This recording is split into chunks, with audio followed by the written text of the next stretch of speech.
So we'll start with introductions. We'll go alphabetically. So how about Lady Mystique? Why don't you start us off? Hi, everyone.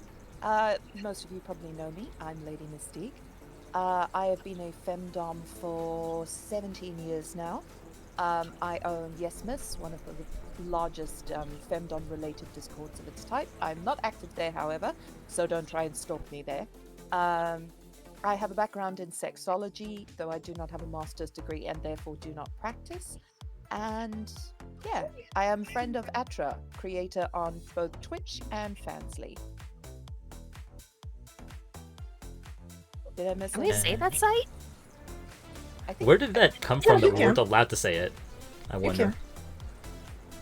I just call it the propeller site. We call it Blue Twitch. Blue Twitch. Yeah, also Blue Twitch.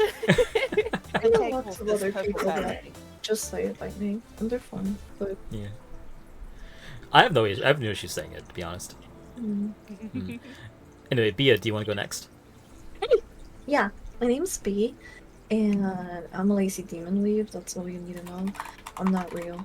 I've been a femdom for the past 12 years, but I've recently started switching over to the more submissive side. I'm exploring that side right now. So that's where I'm at. Yeah, so definitely in B's case, when B mentioned on Twitter that they used to be a femdom and like sort of graduated from that, I want to hear more about that sort of process, like what happened there. So definitely we'll be looking forward to hearing about that. Mhm. And Soul Camera. Well, hi. I am a Android VTuber with a knack for breaking things, people, and games. I started exploring femdom, give or take, for the past couple years, and I'm just still learning things. But I would say I have a decent grasp on like what it's like to be like a femdom and like how it feels, because I do have a story to tell you about like the last time I subbed, and it did not go well. So that just solidified me being a dom, and I was like, I don't want this. Oh, I can relate to that. That is very true. Like I myself am a switch, but like me bottoming for anybody is like super rare, and like or subbing. I mean, and like just right mindset. And the end of the day, I'm just like doming half the time, to be honest. Yeah, Yep. because it just like gets complicated. It's so complicated. It's much more complicated than people think. Yeah, absolutely. Val, how about you introduce yourself to us? Hello, I'm Valgoria. I'm a horror content creator, and I'm fairly new on, well, this account. I was a streamer in the past, but I set that aside to focus on creating Twitter content and soon YouTube content. Mostly, once again, focused on horror. However, being a dom is a major part of my life, so I do include that on my Twitter posts. I will say that in the past, maybe in the last 10 years, I was a little bit switchy, but the last 3 to 4 years, I really switched hard into the full dom mode, and I've solidified myself there. So these days, the idea of subbing at all actually makes me uncomfortable. So I'm happy to talk about my experience so far with my community. Absolutely. You've also been quite an interesting journey yourself. We can't wait to hear about it. So some ground rules, everybody. So we are reading chat, yes. So if you have a question, go ahead and ask it in chat. I'll make a note of it, and we'll bring it up when the time's appropriate. As always, while this is not the most serious topic in the world, let's be respectful of everybody. And that's going to be it. We're going to have a pretty good conversation, I think. Cool. Actually, Cool. what about your intro? Yeah, shit. what about yours? Right. I'm not here. Hang on, I'm not here. I'm just gonna hide. I'm just gonna Who's Anyway. the shady guy in the corner? Who's the shady guy in the corner? Just one guy. Man. Yeah. All right. Well, if in case you guys do not know me, I am @Trementum_X, variety streamer and YouTuber. I am a scriptwriter and the host of this podcast. Put your hat back on, Mister. I apologize. Yeah. This is episode 4 of the Depths podcast. this is the first time we're actually calling it the Depths Podcast. We've just been calling it Untitled VTuber Podcast up until now. So we've done some branding thanks to not sponsored Canva. Yeah, Canva, sponsor him. Yeah, but this is a personal pet project of mine to like bring loot tubers and people make loot content to do like discussions and pods, because like I think that's sorely lacking out there. You know, this is less a podcast about being a streamer and more about your experiences and your lifestyle. You know what I mean? Mhm. And that segues us into our first question. Not really a question, but more of a statement, which is, let's talk about being domed without consent. Particularly as someone who presents as a femdom and have people try to out-dom you. If my face doesn't answer that question, I don't know what it does. Yeah. I think so many of us have opinions. Should we flip a coin, draw straw? Who's gonna go first? Seriously. Maybe we just go alphabetical again. I think each of us has something to say. Sure, why not? Why not? Sure. Yeah, Mystique, why don't you start us off? Because you definitely have a lot of experience dealing with people who sort of see femdom as a challenge rather than something to be respected. Absolutely. So I'm going to try not to get off into tangents about toxic masculinity and the sort of definition of masculinity as being defined as being dominant over the femme. But something that I have seen both on my Discord when I was very active there, over on Twitter, over on Twitch, is that you kind of have to perform your dominance at all times in order for people to take you seriously as one. This is obviously talking in general terms. But if you have like blush reactions to things, or if you get shy, or if you act soft, people will go, you're being a bottom, and like, no, you can be Yes. you can be a dominant agree. and like get shy when people give you compliments.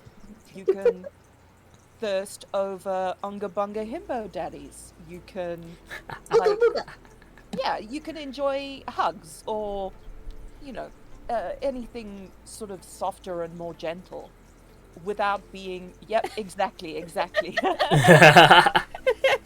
Like you shouldn't have to perform your dominance at all times in order to be considered or respected as a dom. And one of the reasons that I stopped doing blush reactions and shy reactions when people give me compliments is because people started going like, oh, well, that means you're a bottom then. And like calling me princess and baby girl and patting my head. I actually, for those of you here who do it, I don't actually like head pats. And I think most people here don't. Deep secret. head I don't like that. Fuck headpats. Confessions Yeah. of a fandom. Like I do Confessions of a less head. fandom. It's the title of the episode. I'm like the only person here that might like that now. See, I do less head pats and I do more of caress the cheek. Yeah, Oh. that's okay, but like, yeah, it feels Degrading? condescending and Yes. patronizing, Very much. especially if you Degrading. don't want it, and it makes it very annoying. And it's sort of the culture, especially around VTubing. So like, I put up with it because I take the gesture with the intent with which it's given. But yeah, I feel like I shouldn't necessarily have to be this hard ass, wearing leather whips and chains, fucking like Amazon woman at all times in order to be respected as a dominant. And it's really funny that some of you see it as degrading, because I used to definitely see it the same way. And now it's more like I really like attention, and that's praise and attention and kind of like babying and spoiling me. So I Yeah. like it now, but I used to absolutely hate it. I think it's again a question of consent. Like if you like Mhm. if that attention is welcome, then it's a gesture of intimacy and affection. But if it's not, then it's a transgression of boundaries. Mm-hmm. Which It's I just- think is why it comes across that way. People just like casually crossing that line that you have in your head is what the problem is, rather than the gesture of the head pat itself. It's like Yeah. a thing of like no dom has like the same standards. Yeah. And it's like you can have like a softer dom, you could have one that just a hard ass knife play full on torture mode, Like and you Val. can have like a softer Val. one. Well, yeah, like Val. So And- categories of doms, yes. And then you could have someone softer, that one that loves to take care of you, the one that like focuses on like aftercare, the That's one that just loves to indulge in the sub's needs. It could be, it's an entire spectrum, and some people just like, oh, if you give any type of weakness, you are a sub, and you can't say no to that. Mm. And it's very frustrating because that is basically labeling someone without consent. Mm-hmm. Exactly. And Dawning Light, there's nothing wrong with head pats.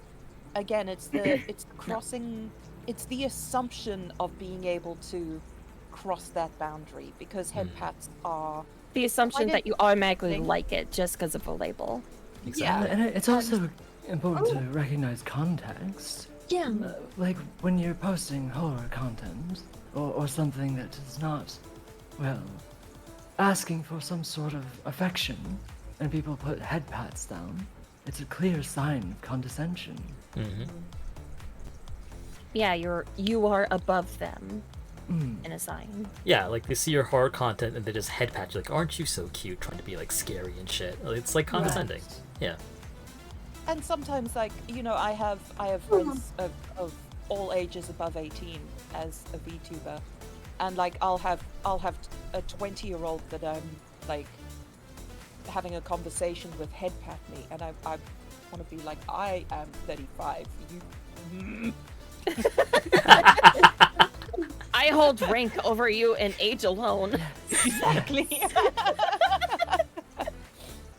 Mystique and I are the same age, so I Yeah. feel that often. Praise is very different. Like, I think something like head pats is a very intimate gesture, and it's a very caregiving gesture. Mm. Whereas saying, "Oh, you're amazing," like if I said to like Soul Camera, "Oh my God, you're amazing," and like I love your content, and you're super sexy and effervescent, and you're just incredible. That's different from me reaching out and patting her head, you know, Oh, and yeah. going, "Oh, you're wonderful." Yeah. I'd be like, bro, what the fuck? Yeah, exactly. Yeah. But there's a lot of people, I don't know if I think it's mostly the younger folks who come on here and they're like, okay, this is how VTubers interact. This is how I see you interact with somebody. So I can do that to you too, because I'm dominant. I'm big dommy daddy. This is especially a problem for men. Let's be honest. Like, I chalk yeah. it up to inexperience. Oh, absolutely. Oh yeah. Yeah. But head pats aren't the only thing that sort of gets to me. It's really any sort of implication of touch. I'm not a touchy-feely person unless I'm very, very, very familiar with someone. Even then, there's only a select number of people in my life which I will actually contact in any way. So this sort of idea that's common on internet posts where people are responding with hugs or some sort of, again, implication of touch, it feels rather inappropriate. Like, you wouldn't do that in real life. Right, Exactly. Walk up to some person and wrap your arms around them, whether they wanted it or not. Well, you shouldn't do it in real life. Yeah, exactly. I'm making some assumptions here. So you have something to say? I was gonna say that some people like are just like socially awkward and they don't know how to start a conversation. So I just want to say that in real life, in person, I've had girls approach me and flirt with me, and they start with like, "Oh my God, your hair is so cool," and they like reach out and touch it, and I'm like, I know that a lot of people mind, but I let them touch it, whatever, and we have a conversation, whatever. And then at the end of the day, my friends will all tell me like, no one is that interested in hair. They were literally just flirting with you. And so, that's a way for them to start a conversation. And I was just like, oh my god, I'm so dumb. Oh my god, your Ah. hair! Anyways, what do you think about whips?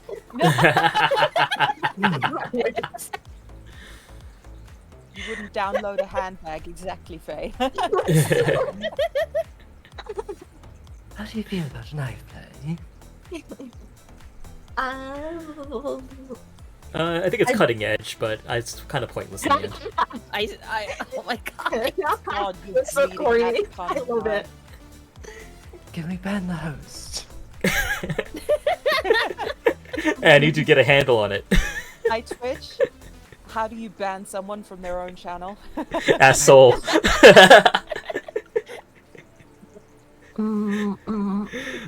Okay, okay. I got you, Faye. Ba-dum. Where's the bonk? It's disabled tonight. Yeah. What? No. Okay, fine. Here you go. here you See, if anyone gets bonked, it's Atra. go. I actually do not have my bonk. I have nut. And then boom. There we go. I have that a nut close enough? button if you want that. Yeah, go for it. Nut. There you go. Perfect. Perfect. But Val, can you maybe elaborate a little bit more about like putting out horror content and having people react in certain ways to it? Yes, I was about to.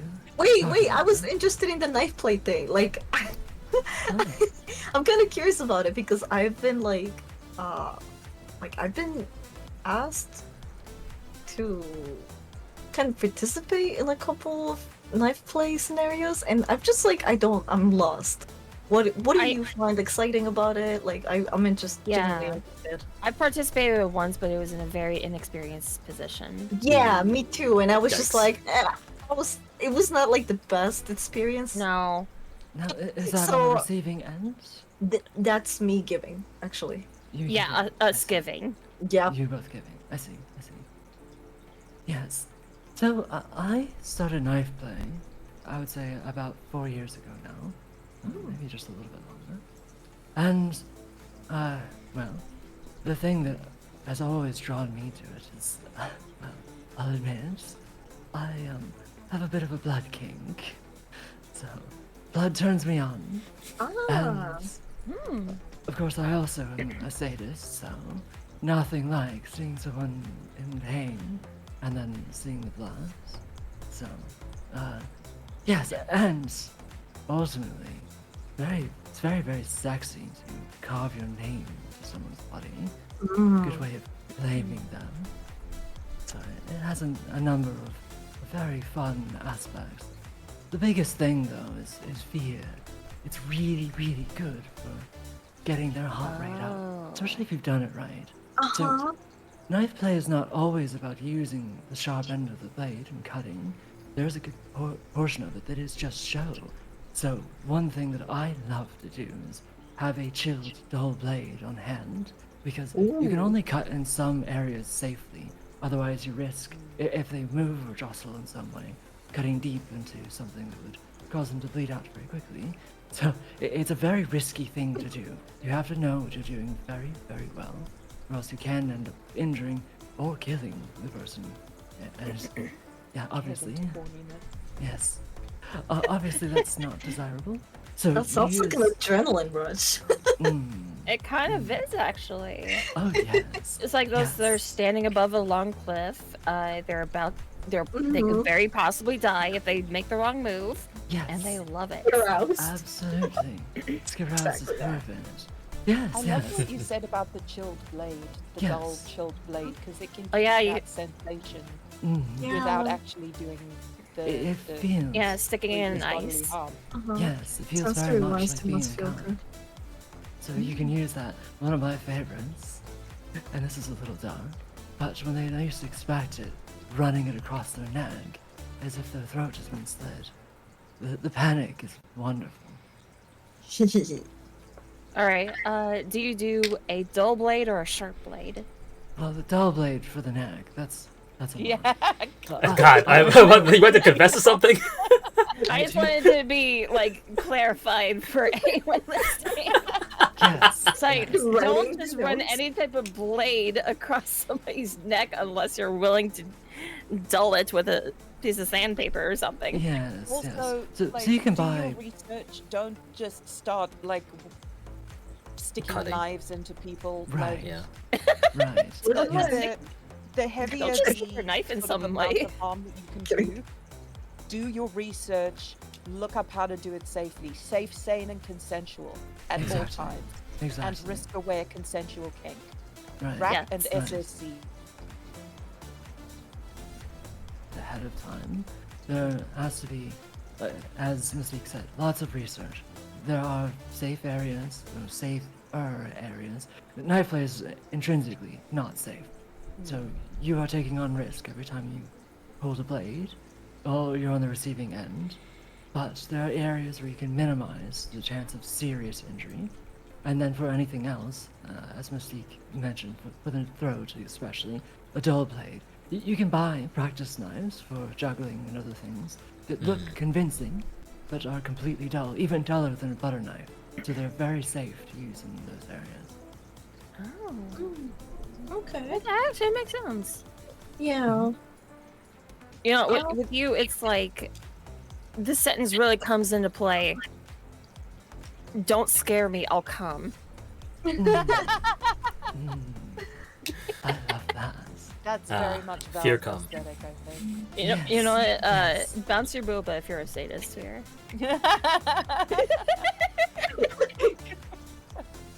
We see Atra just bouncing bears. I don't have Nothing to. turns me on. Nothing turns me on like seeing the other person on the table or the bed completely afraid, Struggling. struggling. Even screaming a little. That I can 100% agree with. Yeah. Yeah, I see the appeal. I wanted to hear from someone that's had experience with it. 'Cause Absolutely. My experience was very bleak. Yeah. But if you were just thrown into it and you didn't know what to do, Right. like, it's It's very scary. Yeah, Oh, it, yeah. it freaks you Yeah, of out. course. Yeah, I did. I was like, oh man, I know there's a lot of things wrong with me, but like it's a massive responsibility that's been foisted on you that you don't really know how to handle. yeah, So it, yeah, I imagine that was really awful. it's a lot of like communication too and trust. Yeah. Like, I mean, with For all kinks, but you know. for me, it was like an online relationship, and they were the one handling the knife. How So is, like, how is Chuck getting wider and wider across? I the- don't know. Yeah, I was just Like- like, did that happen to just me? Huh? No, We're what? just in single file now. Yes, yes. Wait, what happened? That's a Charles long to on read. Star is creeping across the page, I'm so I can't collapsing, see yeah. any. We're just can't getting see anyone smaller else and now. smaller and smaller. I collapsed it. I'm doing pop-up chat. That's actually smart. I'm gonna do that. Yeah, I think so too. It's a good call. But it's very weird when you're just thrust into it. No pun intended. Mhm. Because you don't know what to do, and it was like, oh, should I be doing something? Because in my situation, it was completely online, and they would send me pictures of them like cutting themselves. They showed me like their scars from like past sessions. It was like, I'm sounds not like sure you if I might should be concerned. Experience, like someone pushing that on you a little bit. Mhm. Yeah, it was a Yeah. very one-sided relationship, and it turns out they cheated on me later on in a poly Oh. relationship. So Yeah, no, that's not fair. Rip. yeah, I absolutely. basically got like dumped from that poly relationship with like without even like being noticed. I was like, no, it was a bad relationship all around. They didn't know. They didn't know anything. Yeah. But Oh. it's silly. Definitely something like- you would not want to be thrust into. Now, on either No. side, both has to be very comfortable. You have to have a lot of conversation. Again, Yeah. especially around risks. And you have to figure out what's the limit of your comfort zone for either of you. Mhm. Yeah, like Mike is saying in chat, don't throw them into the deep end of the fetish. Just like Right. explore into it. Right. Yeah.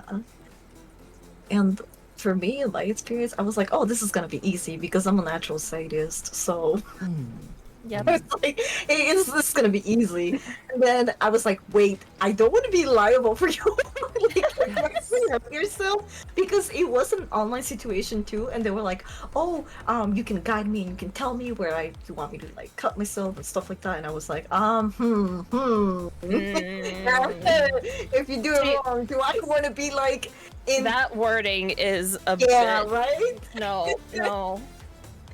Not to mention, it could actually lead into some more darker ends of, you know, uses of the knife, and Right. not to mention, I've also had some bad experiences in that area. So when they tried to do that, it was kind of traumatizing that they would just bring that up and just throw us upon me. So I was like, Yeah. Mm-hmm. it's a very shaky area that has to be discussed. Yeah. I don't like it.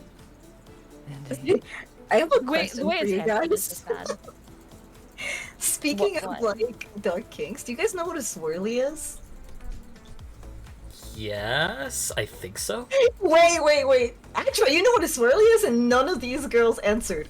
Hello? Is that wait? Is that when they put their face in the Bit of an toilet? edgy topic. Yes! That's what And that's I was why I thought assuming it you was. meant. Yeah!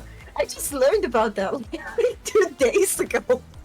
In You all just of my learned about years- swirlies? I know, right? In all of my years of like femdom, well, to be fair, I'm more of a soft dom, but That's more of a bully tactic. That's a bullying thing. That's not doming. It's bullying. what? There's a whole fetish community of revolving. I'm sure. It's- There's a kink for everything. Yeah, I And, didn't even know it was the bully thing. I mean, yes, I know, I've seen that in the movies and stuff, but I know how to name.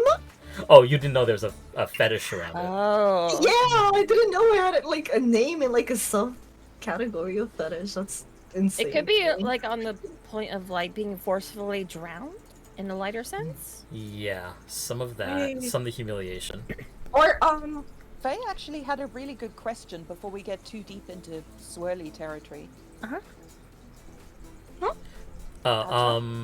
on. oh, we're talking about chat. Yeah. Was it the one with hitting limits? Okay, hang on. Yeah. 1 second, let me scroll back up and get it. So Faye the Succubus in chat asks, question for the panel when it's an opportunity. Have any of the panel experienced an issue hitting one of their own limits, expressing it, and their partner taking that as though that was concession of control or power?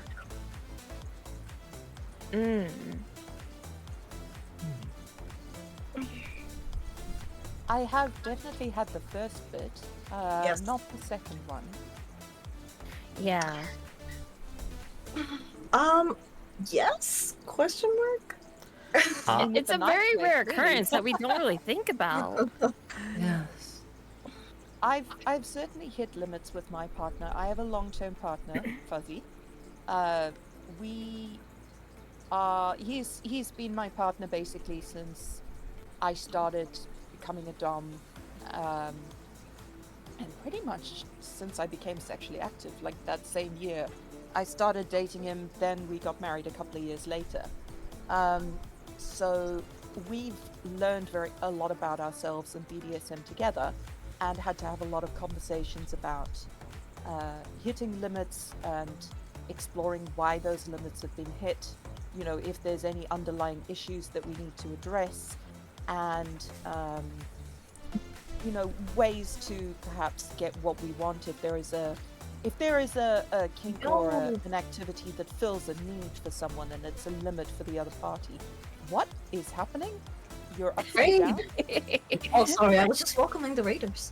Oh. Just go ahead, continue.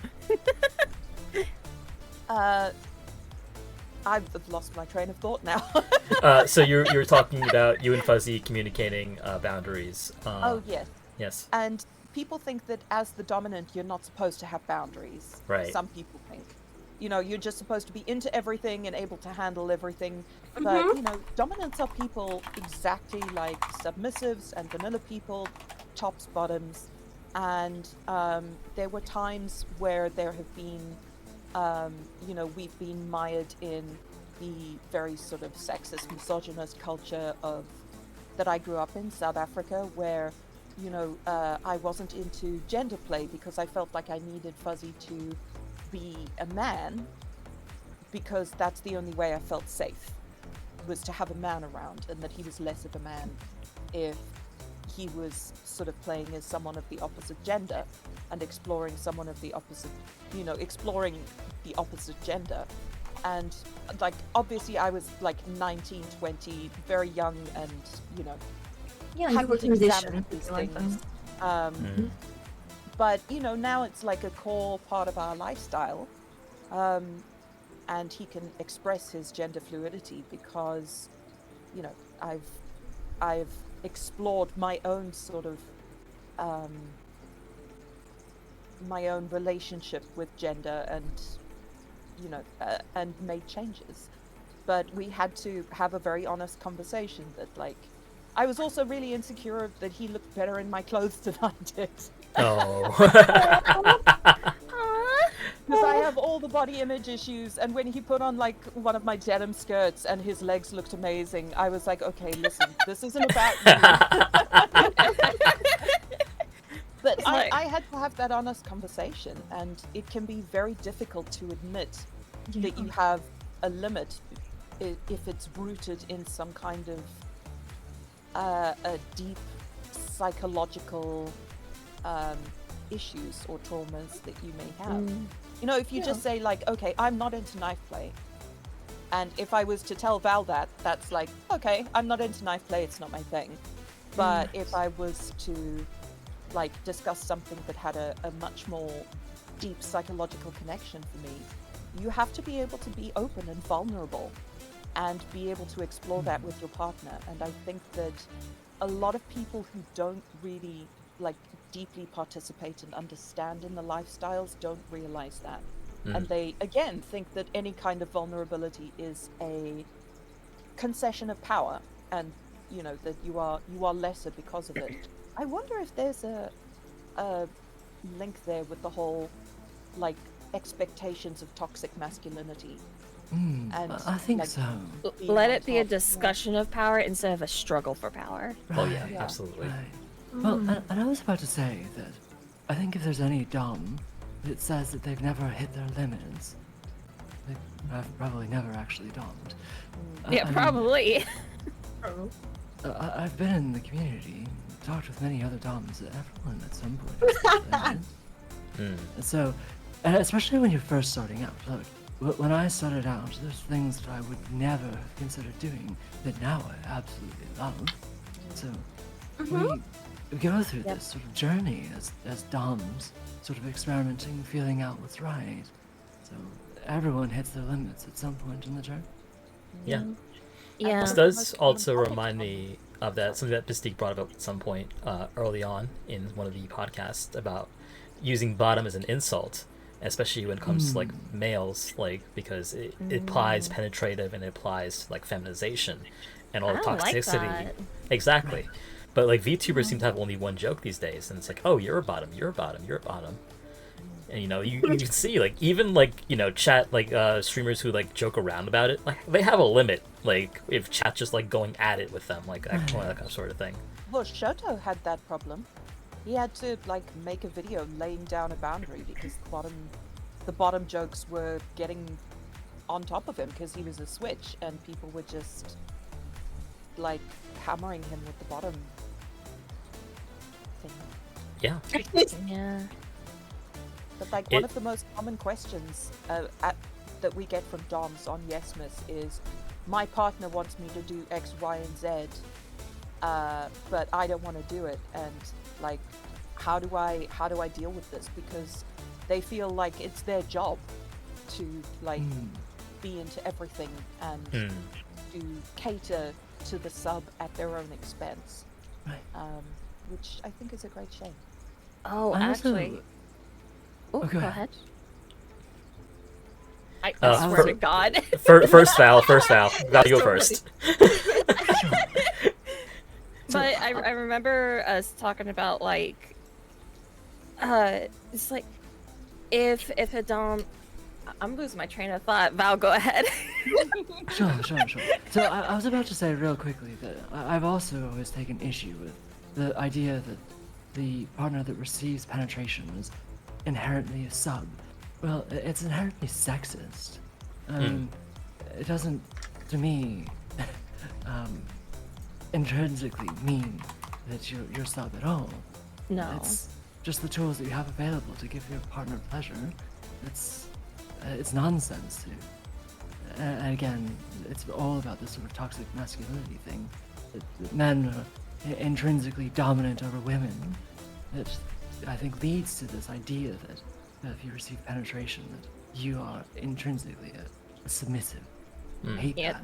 Don't let the standardized norm, quote unquote, standardize your wants and needs. Yeah, And I feel also, like think lots of it's- people just get that mixed up.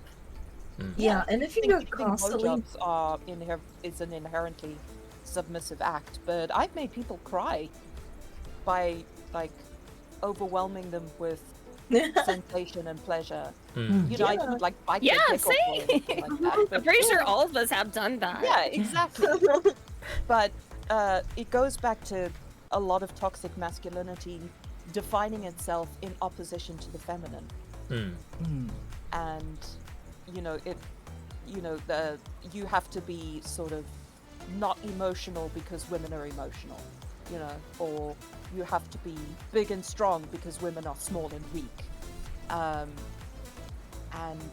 There's a whole discussion in itself around that topic, but I think that's where a lot of those norms and expectations come from, in patriarchal societies. And I think that's probably why you see a lot of people when they put out they see content by femdom leaning people, they see it as a challenge, asserting their dominance over this person, or either aggressively or passive aggressively. Yeah. Or oh, you just haven't met the right man yet. That's another one that makes me want to get into I night hate that play excuse. really quick. I hate that when it's said. As the a right lesbian, man is the one I- that lets me get on top. Shut up. It's like, what if I don't like men? What about that, huh? Right. As a lesbian, I absolutely despise that sort of comment. Same. It's very degrading, It is. and Well, Dom- And Dogs it's do not actually like hearing that. hilarious to think that a man could please you better than right. someone that has your own equipment. Sorry. Exactly. Harsh truth. Actually, Moment. do Sorry. you want do you want that story now? Yeah, go ahead. Yeah. Go for it. Yeah. Okay, this was the first and only time that I've subbed properly, quote unquote, because it wasn't proper at all. So it was a kind of a hookup kind of thing. I was still in my single years. I was still bored. I was on Tinder and all that. So I Get her. Let's go. I invited a dude because it was probably a favor for someone else. Just hook up with this guy. I was like, all Just right, fuck this guy real quick. yeah.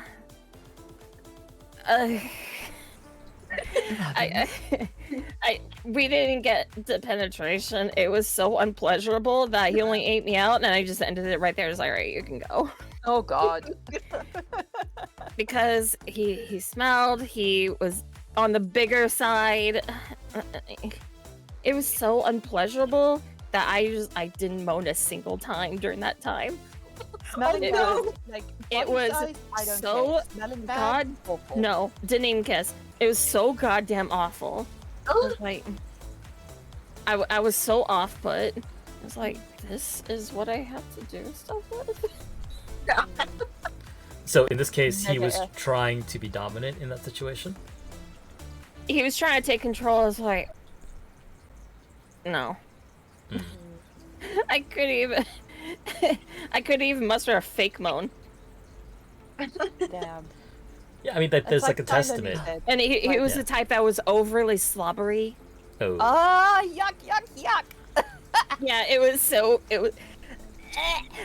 It was so gross. It's like Shy Lily said, guys, wash your dick. It will take you from a 4 Oh to my an 8. god! Wash your dick. I don't Alright. care. I'm sorry. I'm gonna say no. I do not agree to that. Secondary Keep story. Keep that dick extra season for me. Extra season. What is happening? You, I don't care if these other dumps think I'm nasty. I'm nasty. I'm the nastiest girl here then. Turn your dick into a cracker, cause give me that cheese. Okay, chat. So the lesson here: wash your dick unless you're hanging out with Bia. Okay, so there was remember that relationship that also was into knife play. Yeah. She told me of a story of like one of her relationships. It was a guy and all that, and they were living together. And he apparently never washed his uncircumcised dick. Stop. Never. Ever. Ever. Even when he was in Ever. the shower, he left it sheathed. Whenever they would shower together, they would actually slap their hand away if they ever tried to mess with it or to wash it at all. What? Cool. I'm just gonna be over here throwing up about something else. Same. I mean- same.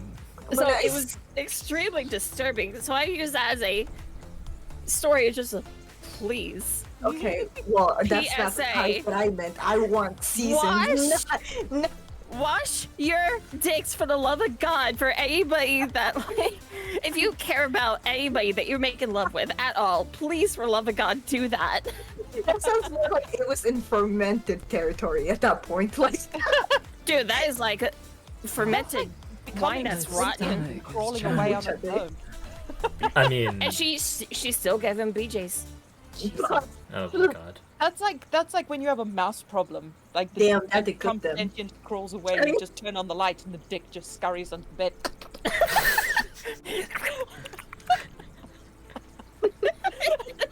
Okay. Just the wet noises of some scurry. Like, All right. So, chat, wash your genitals. Very important. Yes. Yeah, yeah. Yes. for a dom or a sub, please take care of your body. And Basic Faye, hygiene. yes, you made a comment like 5-10 minutes ago about homophobia being rooted in that toxic masculinity and defining itself as the not feminine. That is exactly right. That is one of the reasons that society looks down on homosexual people, homosexual men in particular, and trans women in particular. You know, people aren't like getting upset about trans women in men's sports. It's all about, well, it's not all about. There is a big emphasis on suppressing the male to female trans population and discussed at the male homosexual population. And it is, again, because it is the lowering of power. It is the sort of traitor to the cabal of, you know, the not being feminine, the, you know, being penetrated, being softer, embracing that part of your being. It's inherently misogynistic. Yes. Exactly. Because Exactly. it's saying that women are still lesser. Exactly. So, Yeah, that even is as like a that is woman, I my don't like theory. penetration. Yeah, I've not done any studies or surveys or papers on the subject. It is that's my opinion. That beard is amazing. You look like Conchita Wurst. So I was actually, just like- I think this would bring us into a good sort of segue into facing misogyny as a femdom, and like sort of like your experiences dealing with that and your strategies as well. So, do you have any experience, like any of you, like with misogyny? This is a loaded question, of course, yes. but like, Well, Yeah. first, No, let's get the never. definition. Can you imagine just silence after this question? Yeah. First. Well, I think Val, why don't you talk about more about your experiences? Because I think we wanted to delve into something of that. Sure. So, I've recently had a little bit of more exposure since I released my full model debut video. And through that, I've experienced a significant portion of my commenters, I think, from my perspective, obviously being quite threatened by a woman who is, one, into horror, two, is taking a dominant role as a character. You know, I'm one of 7 Lords of Hell in my lore, and, well, obviously my voice is not exactly tame or cute, and I have a dread voice and dread form, which you've all seen this. The level of voice is incredible. Yes. Ah, yes! That voice.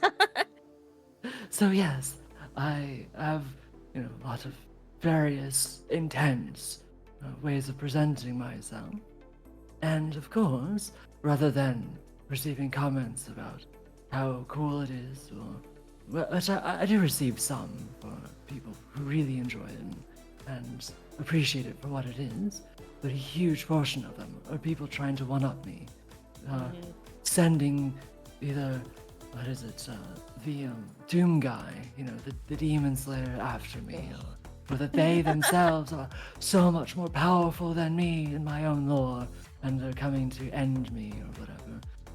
Then, a mix of condescending comments about, deserving head pats, or that I'm clearly some broken thing that needs to be fixed, because I'm not some demure woman. You're not falling into the norm of what they expect. I'm so sorry you have to. Precisely. Yeah, how dare you not crave attention from people? Right. Exactly. Yeah. How exactly. dare you not be into That's a my woman. things? How dare you? Because Val's just out here making horror content. Period. Like not asking to, That's it, exactly. And actually, I was sort of driven to post more of my BDSM sort of lifestyle because it became sort of a filtering system, I've noticed. As soon as people see the knife in my pictures for anything BDSM related, everyone steps back and goes, oh shit, she's serious. She might actually fuck me up. Yeah. It's like I'm kinky. Ooh, it's like I'm kinky. Period. Right. Yeah. Yes. Also, And, Val, that story made me realize that my model needs an eye roll animation. I and love I've that. just made a note of that for Mystique 2.0, so thank you. That's a great idea. I'm glad I could inspire that. It's like, But this whole idea that someone is going to one-up me in my own lore is something I find highly unusual. I don't know how many other people experience this, but in my previous life, with my other accounts, I was still my dominant self, but I played because I thought that I wasn't going to get viewers unless I did this. I played a much more cute character, and it was disarming in a way, and I never received comments like that. It's only since I've started this new account where I am just purely myself that all of a sudden people are so threatened. And as someone who's dealt with assault, the idea that someone's going to beat me up or kill me because I'm some demon lord, it's truly just awful to me. And I'm sure they find the fact that you use the title Lord very confronting as well. Oh yes. It's not a common thing for a woman to have the title of lord, but it has happened in history, so that's why I'm taking it on. I'm It's not like going to be. the social norm is like lady or Right. lord. Exactly. Laughing ladies. Although I Am do I like the wrong? sound of Lady Vagoria. It is a good sound, but I am either Queen Valgoria or Lord Valgoria. I have told someone to go fuck himself on someone else's stream because they told me to sit there and look pretty. Oh, what? And the words fuck you came out of my mouth before I even realized what was happening. If I was on stream, Sit I there and would look have the pretty. same- I would be so upset. Yeah, I would have said the same thing. Yeah, it's a normal reaction to have. yeah. It takes- I realized what was At happening. least I think.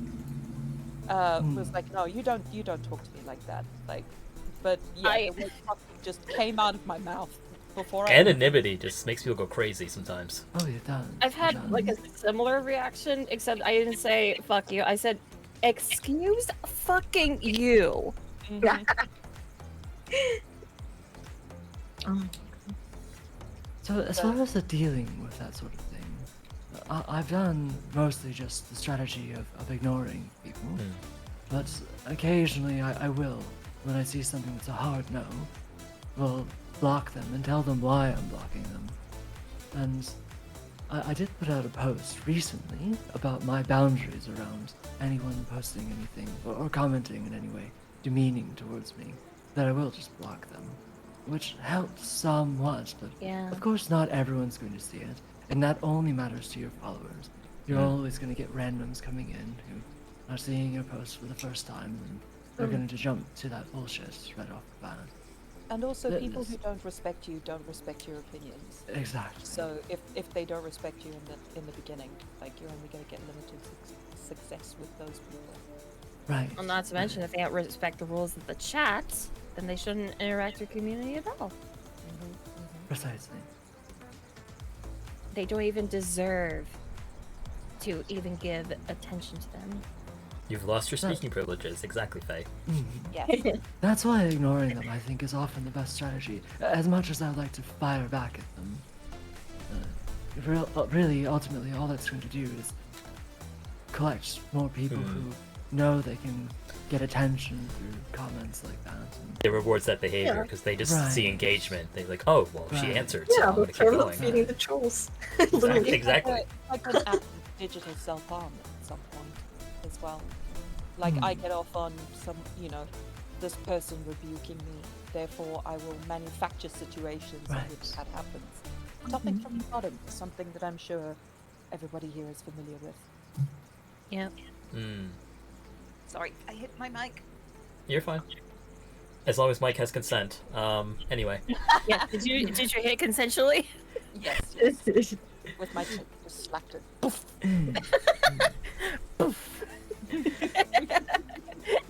Tay says they do it to seek attention as any kind of validation. Ignoring is the best option. Absolutely.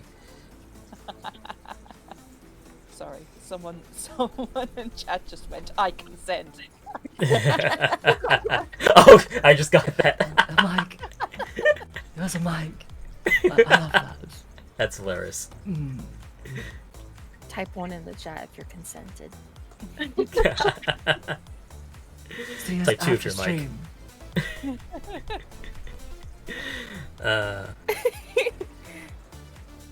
Oh, look at all the ones now. There you go. I started something. Type 1 if you consent. I love this. Just, I'm trying to think, but my mind is scattered. Oh yeah, no, take your time. Take your time. Yeah. It is wild to me because I do know some streamers who are not femdoms or even vtubers who just the way that people interact with them because they are just trying to be nice, quote unquote nice, and polite. People, when you give them an inch, will take a mile, and I just feel it's transferable to so many of these situations. Whereas if you try to patiently explain to somebody that makes me uncomfortable or that's against my boundaries, they're just gonna be like, okay, well, what about this? How about that? How about this? Like, femdoms, women are not vending machines you can put demand coins into until sex falls out. Okay? Exactly. We are No not a sex, gotcha please. machine and a 5-star is sex. Exactly. Most people like to That's- think that. That's something that I find really interesting. There are a number of comments about, well, will you accept me as a sub or even, and this is interesting. Oh, yeah. I also get a lot of people asking if I'm interested in subbing at all. People trying to impose themselves as doms over me. To the people who treat you like a prostodom, who are like, hi, do you want some subs? I want to be like, you don't know me. Mm-hmm. You're treating me like I'm interchangeable with literally Right. any other person. On Yes Miss we have the dom truck. And if people start doing that, we have a command that says, sorry, the Dom truck is now out of service. Your next delivery of Doms will be never. That's I like the other that. thing. It takes a lot of trust to dom someone properly. You know, you can really traumatize someone if they are not prepared as a sub to go through this sort of experience that you're going to deliver. So for me at least personally, Yeah. I want to know that I can trust that they'll use safe words when they're sad. I want to know that they know their limits, or will know which things that they need to explore in order to find the limits first. So I don't like to just dom someone. Yeah, unless you'll I have know to them like very poke well. around in possibly unsafe areas that they're not used to. And Right. be able to deal with the fallout of doing that. Like, Exactly. if a sub discovers a limit and it is rooted in The trauma. some kind of Right. trauma or mental anguish, you have to be able to deal with that. Yeah. And yeah, And it feel like- happens. The same thing could be said about a lot of kinks, though. They're like deeply rooted in trauma. totally. But what I'm saying is, like, if you're going around canvassing to DOMs, just like whoever, it doesn't matter. Oh my Yeah, god. whoever can RP with me tonight, whoever like will answer this DM tonight, basically. I You know what? we had a guy, like a 19-year-old guy on Yesmas, who thought he was really clever, and he would tag a Dom each day and ask if he could DM them, because we have a rule that you don't DM without asking consent publicly first. Right. Oh. And he thought he was so clever that, like, we didn't see what he was doing. And eventually I just called him out. I was like, Zero, honey, we can see exactly what you're doing. You're tagging people who have never even spoken in this server, asking to DM them. Like, and you don't know them. You don't know what they're into. I've actually dealt with that Want someone once. to make your trouser area tingle. That doesn't I make you feel actually, valued as a human. I had a stalker once that was doing that in the server. Oh, you. I have so many stalkers. I just want to say, like, subbing without consent is definitely a thing. I want to put that out there. I want to slap that on the table. People sub on you, like without even asking if you consent to that, and that's bullshit, honestly. Like, there's plenty of doming without consent, but there's lots of subbing without consent, too. I'm calling that out. Like, I've had to deal with a lot of that. Yeah, that is a valid kink and all that, but it needs to be like at least discussed. Like, I don't fucking know you. And if I do the wrong... Yeah. Sorry. Yeah, like I've had people come to me like a lot for strictly because my was like, you sound amazing. Can you be my mommy? It's like, Oh my god. Huh? Well, at least they're asking. Some people just start calling you mistress. Oh yes. Yes. Mommy. yeah, Or oh mommy. yeah. I'm not even mentioning that. Coming in, calling people mommy, that's a huge issue right now. Or wife. People like, oh, this is my wife. Oh, Not my fuck wife, that. it's my wife. It's like my current partner does actually call me mommy because I do Yeah, but I, you're I take the role. Yeah. I take Oh, the but role that's your as partner, the though. caretaker. Yeah. Right, right. Yeah, Yeah, I yeah. know. So like I- that type of quote unquote call me mommy is fully allowed and all that and is valid. But like if you go to someone random just because like ooh they sound sexy and they're I heard a discussion ooh hearing through the grapevine I hear that they're a dom ooh I wonder if I could get that. So many people call me into They chats just go up to calling me them. mommy.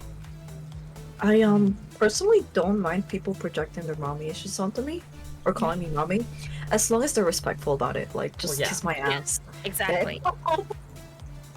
Just be respectful about it. Some of us don't have a problem, but some of us do. So you have to make sure that at least you make sure before you try to impose that on somebody. Exactly. And it's like when people are Exactly. not even in a sexual context or even in that like they might just be drawing art or playing a game and like, some people are just coming in chat like mommy this, mommy that, and it's like it's super disrespectful. It could be a persona that they have. And again, just because you see one person, like for example, Soul's partner calling them mommy doesn't give you the license to call them mommy also. Yeah, I can't start Exactly. calling Soul mommy. Yeah. I enjoy being called mistress by my subs. If you're not my sub, don't fucking call me mistress. That was Why? another rule we have on Yes Miss is like don't give people titles. Don't call them a sub or a dom without their consent. Because just like we have subs who come on and start like crawling around trying to get people to step on them. We have doms who come in and like start throwing their weight around and ordering their subs around. And one person came in and did that to Fuzzy, and I did not like that. Yeah, no. That's a The, huge problem. The ban message was it was pointed. So we have a question in chat from Cosmic Obscenity. How would you deal with someone constantly calling you things you don't want, and they happen to be a long-standing in your community? It's something I'm curious about. Afraid coming off like a bitch, I guess. Genuine question. I would just tell them as it is. Yeah. Tell them Especially straightforward. if they're like long-standing in your community, they are someone that should understand your boundaries. And if they're not, you don't want them in your space. I'm sorry. Like I know a lot of us creators struggle with like keeping an audience or reeling in an audience into our spaces, but it's not worth it. At the end of the day, it hurts your community more than you think. It's true. It's true. Mhm. I had a problematic person in my previous community, Yeah. and they stayed around for a long time. And I eventually had to just bring it up with them. That, look, this behavior, I can't let it continue any longer. If you don't change your tune, you're gone. And they weren't able to uphold that end of the deal, so I had to oust them. And that's just part of it. Giving them at least the opportunity to change, I think, is important. But if they don't make it a change of any kind or show effort, then they're not worth keeping around. Yeah, if they're being like, hey, can I like call you mommy? It's like, no, I actually greatly don't appreciate you calling me that, so please don't ever call me that again unless as previously discussed. And if they just continue to do so, just bring the hammer down on them, because that is just a toxic type that you probably shouldn't allow in your community. Because Exactly. one person, one person in your community starts making other people uncomfortable, they'll all stop talking. I've seen Vibe it checks multiple are a times. thing. Yes. I find Yes. that a constructive coda to that is telling them what they can call you. So if it is someone who's not just like been around, if it's someone who, like, apart from this behavior, you have a good rapport with, where there is like, they clearly, this is an issue, but they otherwise are a member in good standing with you. Say, I don't like when you call me mistress or something. Just call me Mystique, or just call me lady, or whatever the case is. Give them something to grasp onto that is better Yeah. than the alternative. If you have a behavior that you need to correct, I find that I get a much higher success rate if you give them an alternative behavior to replace the problematic behavior with. So like, if I don't like it that you've done this, I would like you to do this instead, so that they have a win condition, if you will, that they can achieve. And I will say, it doesn't matter like how long someone's been in your community. Yes. It doesn't matter what they've done for you, if they've gifted you things, if they've show up to every stream. At the end of the day, some people will inevitably act different when they don't get what they want from you. And you know what? It happens. They might grow farther away from you, they may be angry at you. You just have to know that if their support is conditional on getting something from you, some kind of attention, some kind of validation from you, and that you're not willing to give, then don't be afraid to enforce that boundary at the end of the day. Because that's not somebody who respects you. Some people will do that in order to be able to have, some kind of standing in their minds to behave that way with you. Like, they view it as transactional. Yo, They'll let's come go to every stream, give you lots of money and stuff, but then they expect to be able to, like, I don't know, RP with you, or that they can just join your calls whenever they want, etc. And that is a big problem, I think, across the spectrum of lewd to say so, is people feeling that you owe them something. Exactly. Beyond just like being a decent performer, you know, that you owe them something personally. Yeah, tribute is tribute. There's nothing attached. You better not expect anything from that. If you want to give something to somebody, you want to give people time, energy, or like anything of value, just know that it comes with no strings attached. Like, you know, nothing is guaranteed. So if someone tells you to stop doing that to somebody, then you gotta stop. Like, end of story.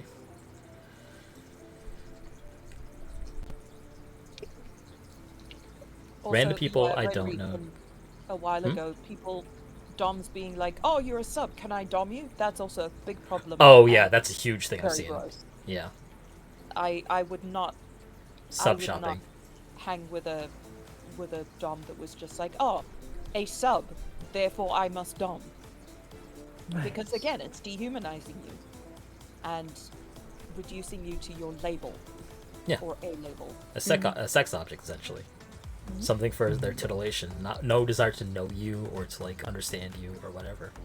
Wait, did you And say my name? And I will Okay. also say, any sort of dom who goes into some other community and then tries to dom people at random, or even dom Oh my God, people yeah. in their comments, that's not dom.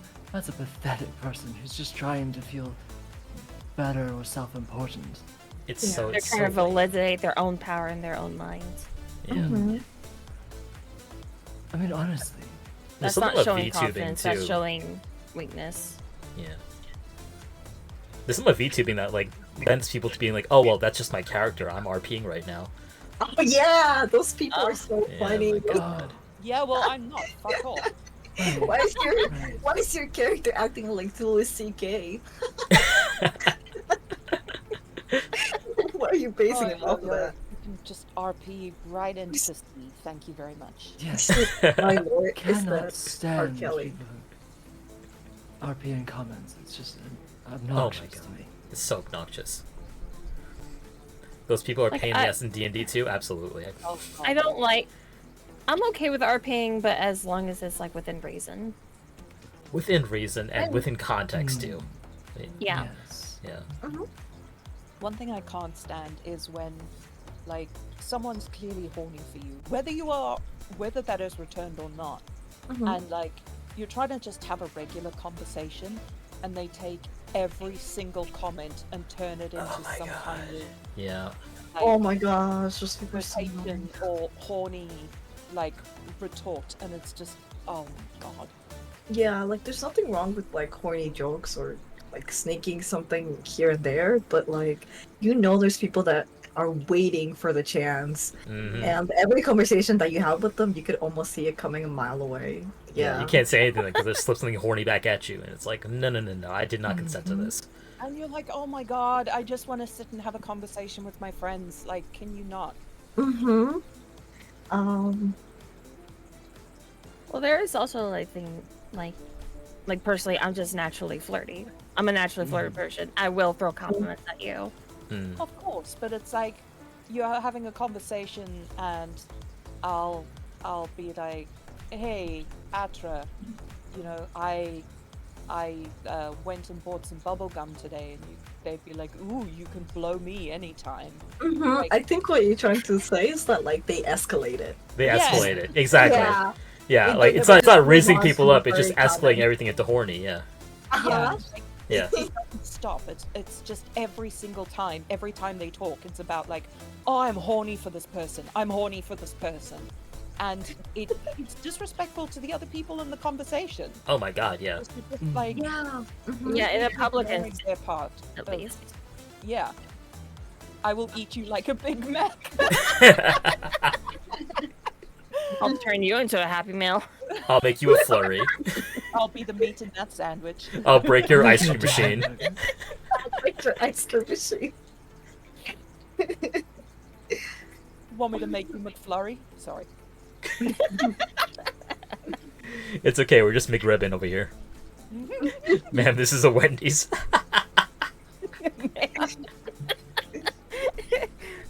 Sometimes the response is, I like you like I like my coffee, ground up and drowned in water. Oh my god. I like my coffee quiet.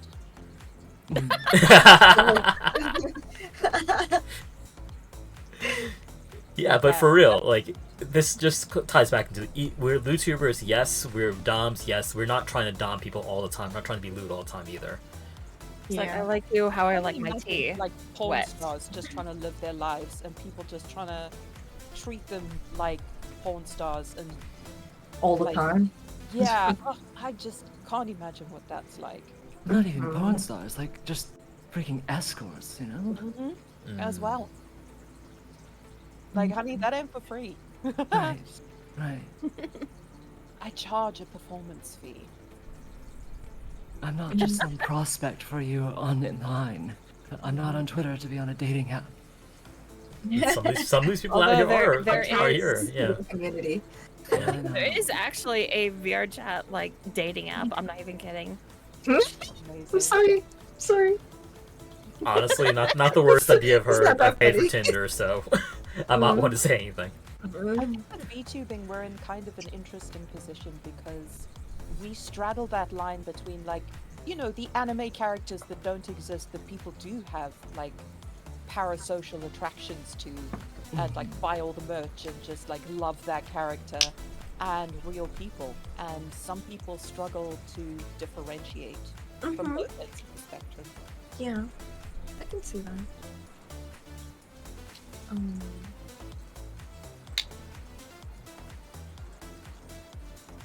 Cool, glad I All right.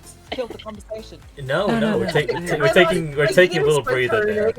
I'm just like my mind is Alright. scattered right now. I just want to point out that we've talked for like 80 minutes straight. Like, we might need a little breather. Wait, what? Yeah, it's been 80 minutes. Oh. Time flies when you're having fun. Oh, you know what? That's LD. what my face just looks like when I'm thinking, okay? Yeah, LD. What about like soft doming? What's your views on that though? I love it.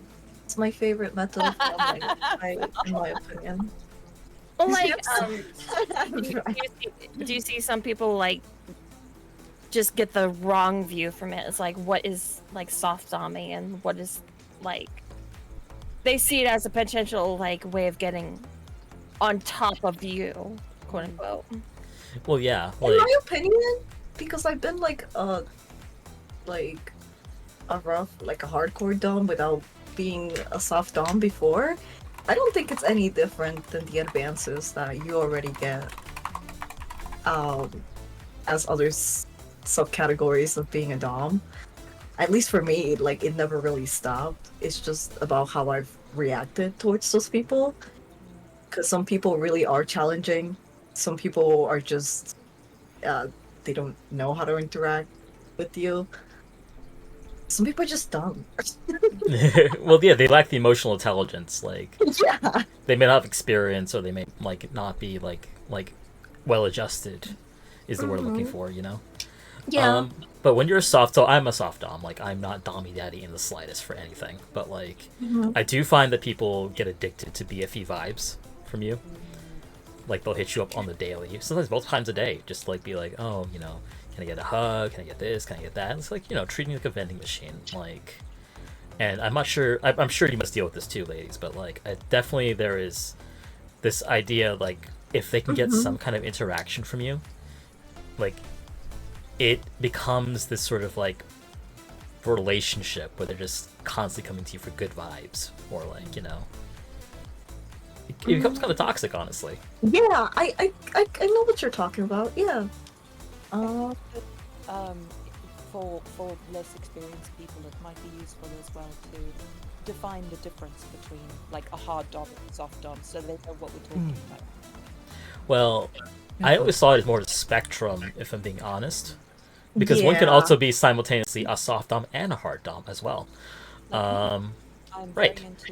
I'm not into knife play, so Ah. like it's not quite as far along the spectrum as well, but exactly. I am very into percussive maintenance of submissives, but at the That's same spanking.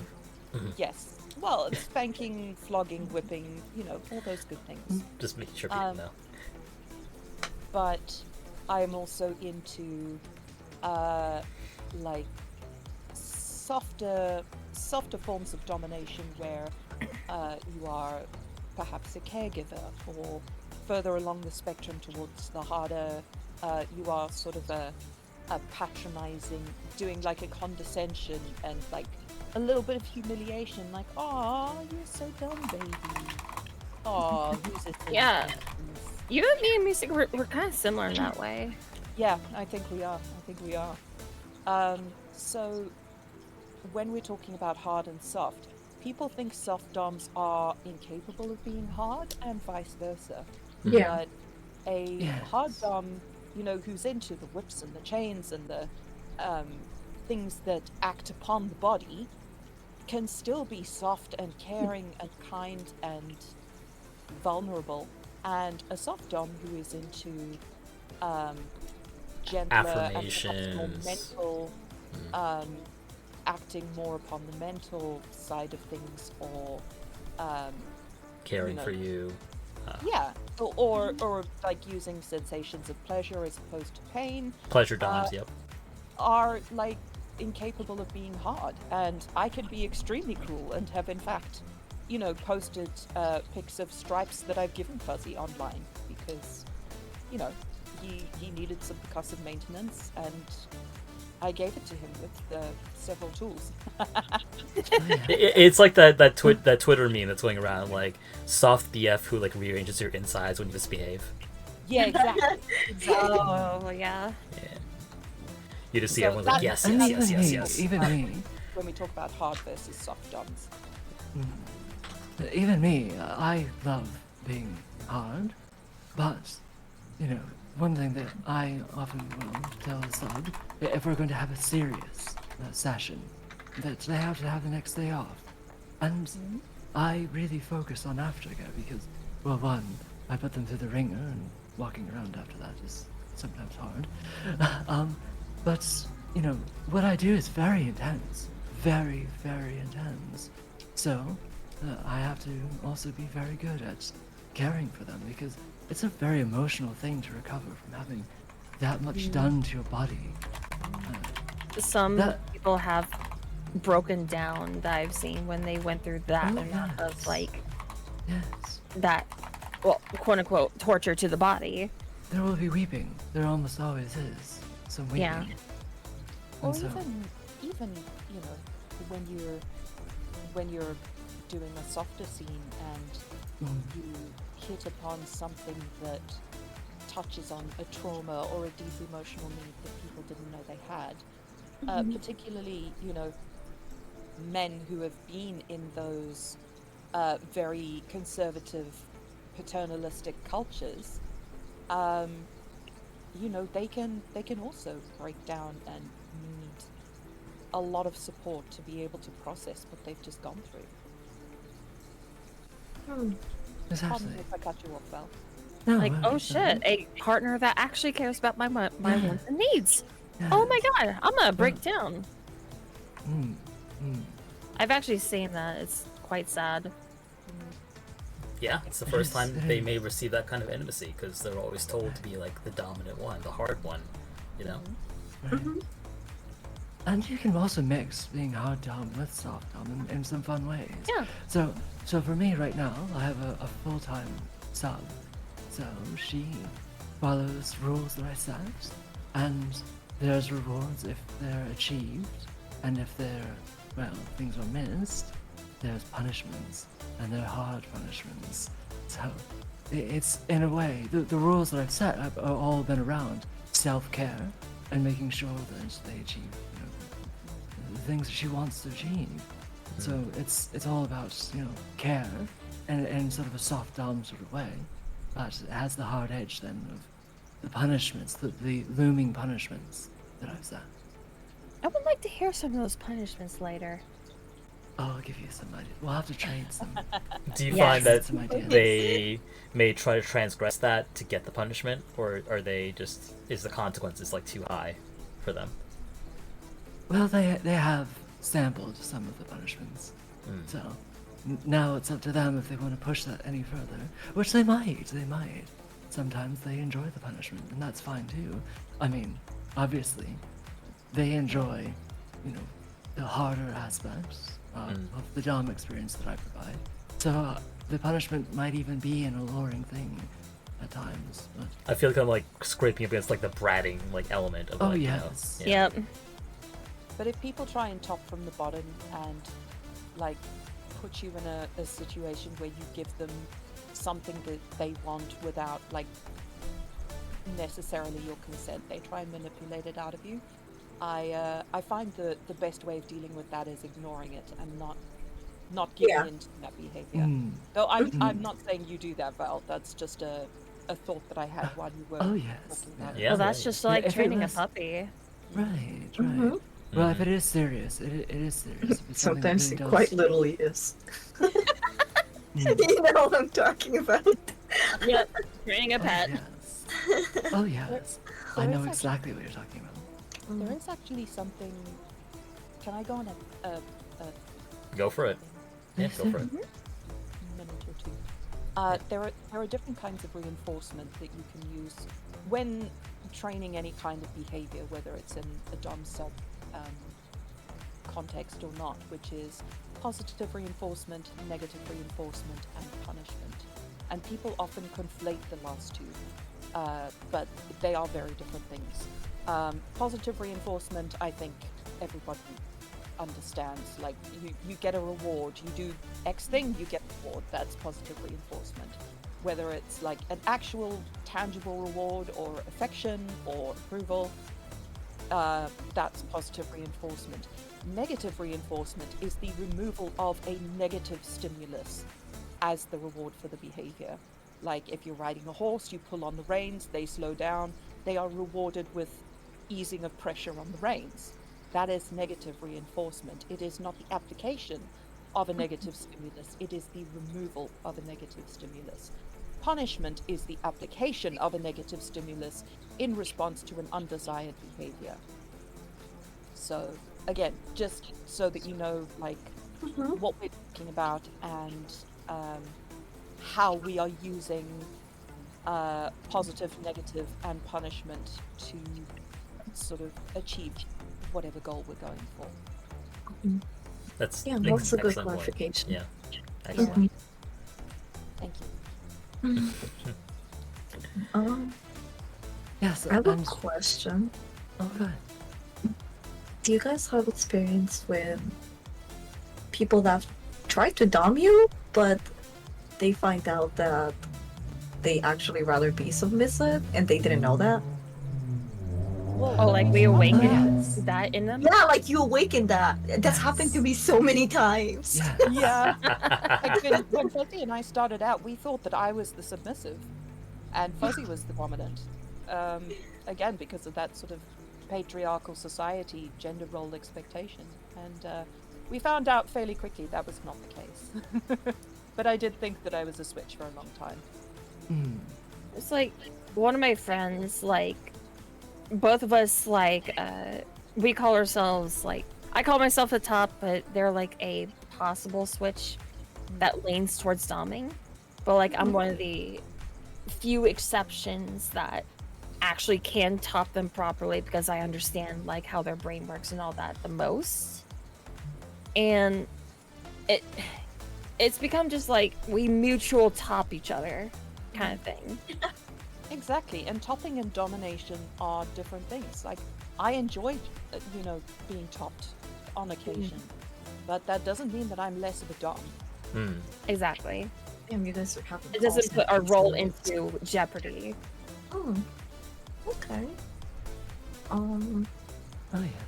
I've also experienced that. Back when I was trying to be more switch, I had a number of people that I thought were going to dom me, and then turned out I was going to be the one on top. Well, the idea of trying to dom you is terrifying. Like, of you as a submissive, that scares me. I was always terrifying me. I was always more of a power bottom if I was trying. Oh, to be yeah. submissive. I can Yeah. see that. I can see that. It never really worked out. I could definitely see it, like, yeah, just like sitting there like harder. Is that the best you can do? Often me joking. Yeah. Oh, you know what? Actually, that is also a thing. Looks can be very deceiving. Yes. True, true. Just because someone has dark eyes and like just all around intimidating presence, that doesn't exactly mean that they're a dom. True. And it has to be like discussed properly without just like, oh, they're big, tall, scary. Oh yeah. They must dom people. No, they could be possibly be the sweetest beings in the entire fucking Yeah. world. Sweet little sub who would just love to curl up at your feet. Yes. With a lace around their neck. Also, I really love that kind of sub. I'm sorry. I really love the like big, tall, Yes! or scary, Intimidating, but or, yeah, sweet. intimidating Oh, people who are just like cute. the sweetest, most vulnerable. Like It's really people. cute. You're Mhm. alone. It's a very intimate thing. I find Mm. that they allow you to like be part of their experience when they're like that. Mm-hmm. I It find kind it of very rewarding. leads into my other things. Like I'm s- I'm a small person, and I find every other individual that's like taller than me attractive, especially if they want to be under I- me. I'm 6 That- foot that tall, reminds me of and I that love memory. size difference. You're 6 Yeah. foot. Yeah. Whoa. That was Yeah. really tall. Yes. That thing Renry posted when she's like, how people think your life is when you're 4'9", and it's a picture of a kitchen and just like this microscopic little piece.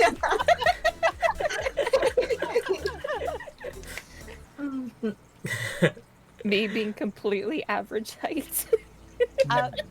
Something else that's probably quite an important thing is knowing what kind of punishments to apply. Mm. Like Yes.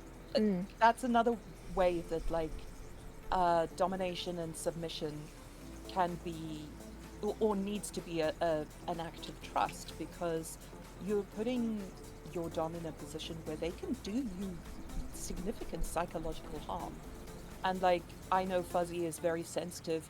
If I ever genuinely called him a bad boy in anger, he would probably collapse in upon himself and die on the spot in front of me. So I know exactly like where his limits are, so that I don't accidentally do him very grievous emotional harm. Mm. And it's another reason why people who just want to like dom or sub for you without really knowing you irritate me so much, Mm. because they don't know, they're completely disregarding and diminishing the power and the responsibility of both of those roles. Yeah. Absolutely. That's what always cracks me up. These people who are like, I want to RP. I want to RP. Someone RP with me. It's like you have to have a full-on conversation with somebody before you just like slide into DMs and start doing that kind of stuff. Mm. Yeah, there has to be negotiation. There also has to be calibration, where you sort of like start gently and see how hard you can go with certain things. And calibration Oh, yeah. isn't just one session. Oh, It's yes. a continuing conversation of discovering new limits, discovering things that are, emotional reactions that are coming up, and Mm. like examining them. So a lot goes into it. It's not just like it's not like porn. It's not like press a button No. and then like Yeah, and even those guys have negotiations too. I'm sure. Oh yeah. oh yeah. I'm pretty sure they have contracts. Oh, they have contracts. Yeah. Mhm. Things I really won't do. Yeah. Well, I like to think of when you're starting a new sub-dom relationship, that if you've played D&D, you're familiar with the session 0. I like to do a similar thing as a dom, to go through things like the Jar of King's Sight and figure out what you're aligned on. Yeah, I was then exactly exploring. thinking of the D&D. Yes. And then figure out, where the boundaries are. Go through the different implements you're going to use with them. Figure out what's too much slowly. I also test if they're willing and able to really use safe words. I know a friend of mine who's had to cool off their sub-dom relationship with their girlfriend because their girlfriend has not said safe words. And Oh. so Yeah, my friend just has actually hurt them because Yeah. their girlfriend didn't say the safe words. That Yeah. terrifies me. That's So terrifying. I Yeah. want to know. I want to know because I could really, really injure you, or I could really traumatize you with the kind of things that I do. I will make you think I'm about to kill you, and if you don't feel comfortable enough to say a safe word when you really need it, then it's gonna be bad for both of us. Really, really bad. Yep.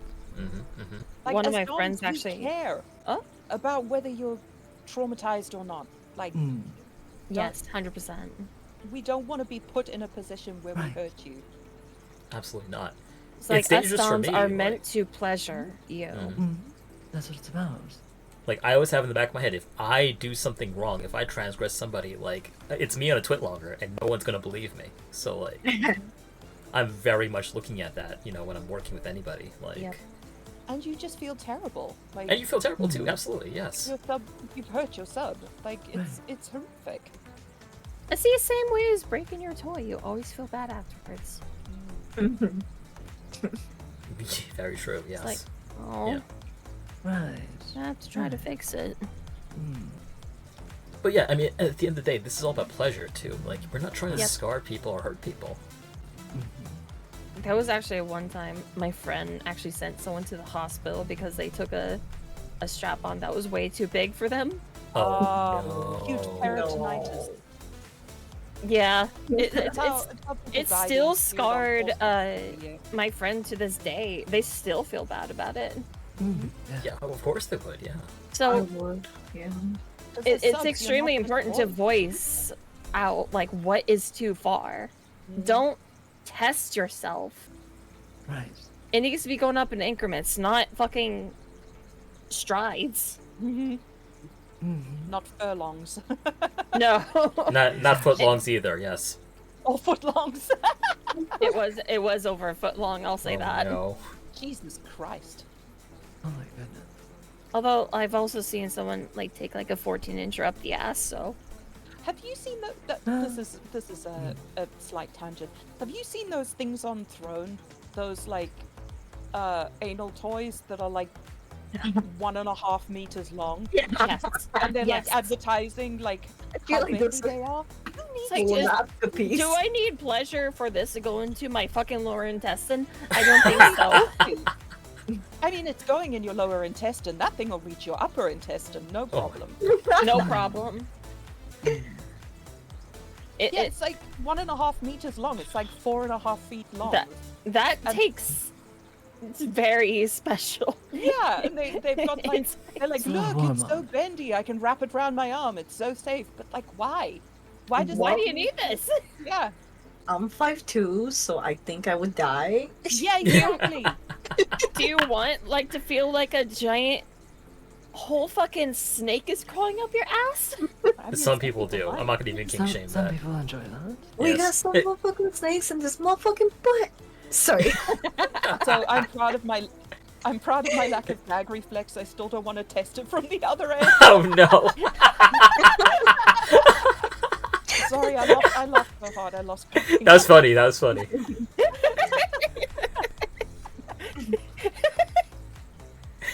Let's see if Jackson and call. That was good. It's like, excuse me for my lack of gag reflex. Mm. No, I mean the other end. I've got to say, like I've been trying to train it, but I'm not having much luck. There is a numbing spray. Oh, yeah, I've heard of that. I have the stuff for your throat, like for when you have a cough, but then you kind of numb the person's dick as well. I don't see a Oh problem. yeah, that is Yeah. true. I have a specific kink that's always allowed me to deep throat. Sorry. I've been It- actually it is a training Lucifer myself on, like, podcast. different Don't toys with apologize. that. Exactly. Because like I've never really been used to giving like deep throating or anything like that. So I've actually like buying different types of toys and training on those. And ironically, like the one that I found the most success on was a tentacle. it's kind of Atra, ironic. It's your time to shine. Beautiful. All right. They have the mind of their own. Sorry, this came out. I'm on their own. Also, if you have trouble with that little trick, lie on your back with your head back.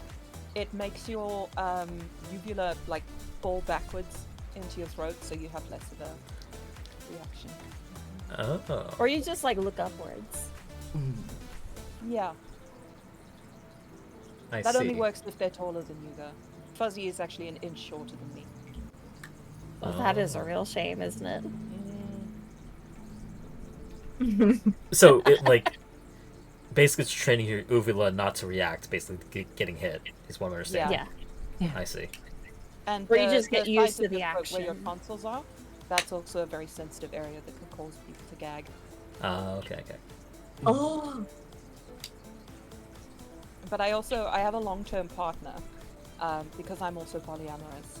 And like I was brushing my teeth and like I gagged, and Fuzzy was in the shower and he was like, "Oh, are you training for so and so's cock?" I love that. Damn. Oh my god. The joys of Polly. Pardon? The joys of Polly. I know. Especially when they're ganging up to make me watch the D&D movie. Mm. They're discussing it among themselves. I'm sure I'll love it anyway, but I haven't seen it. Me Isn't either. that fun? Oh wow. Fuzzy. Yes, Fuzzy I was sends training. me My cock is being screenshots flavored of too. cool things.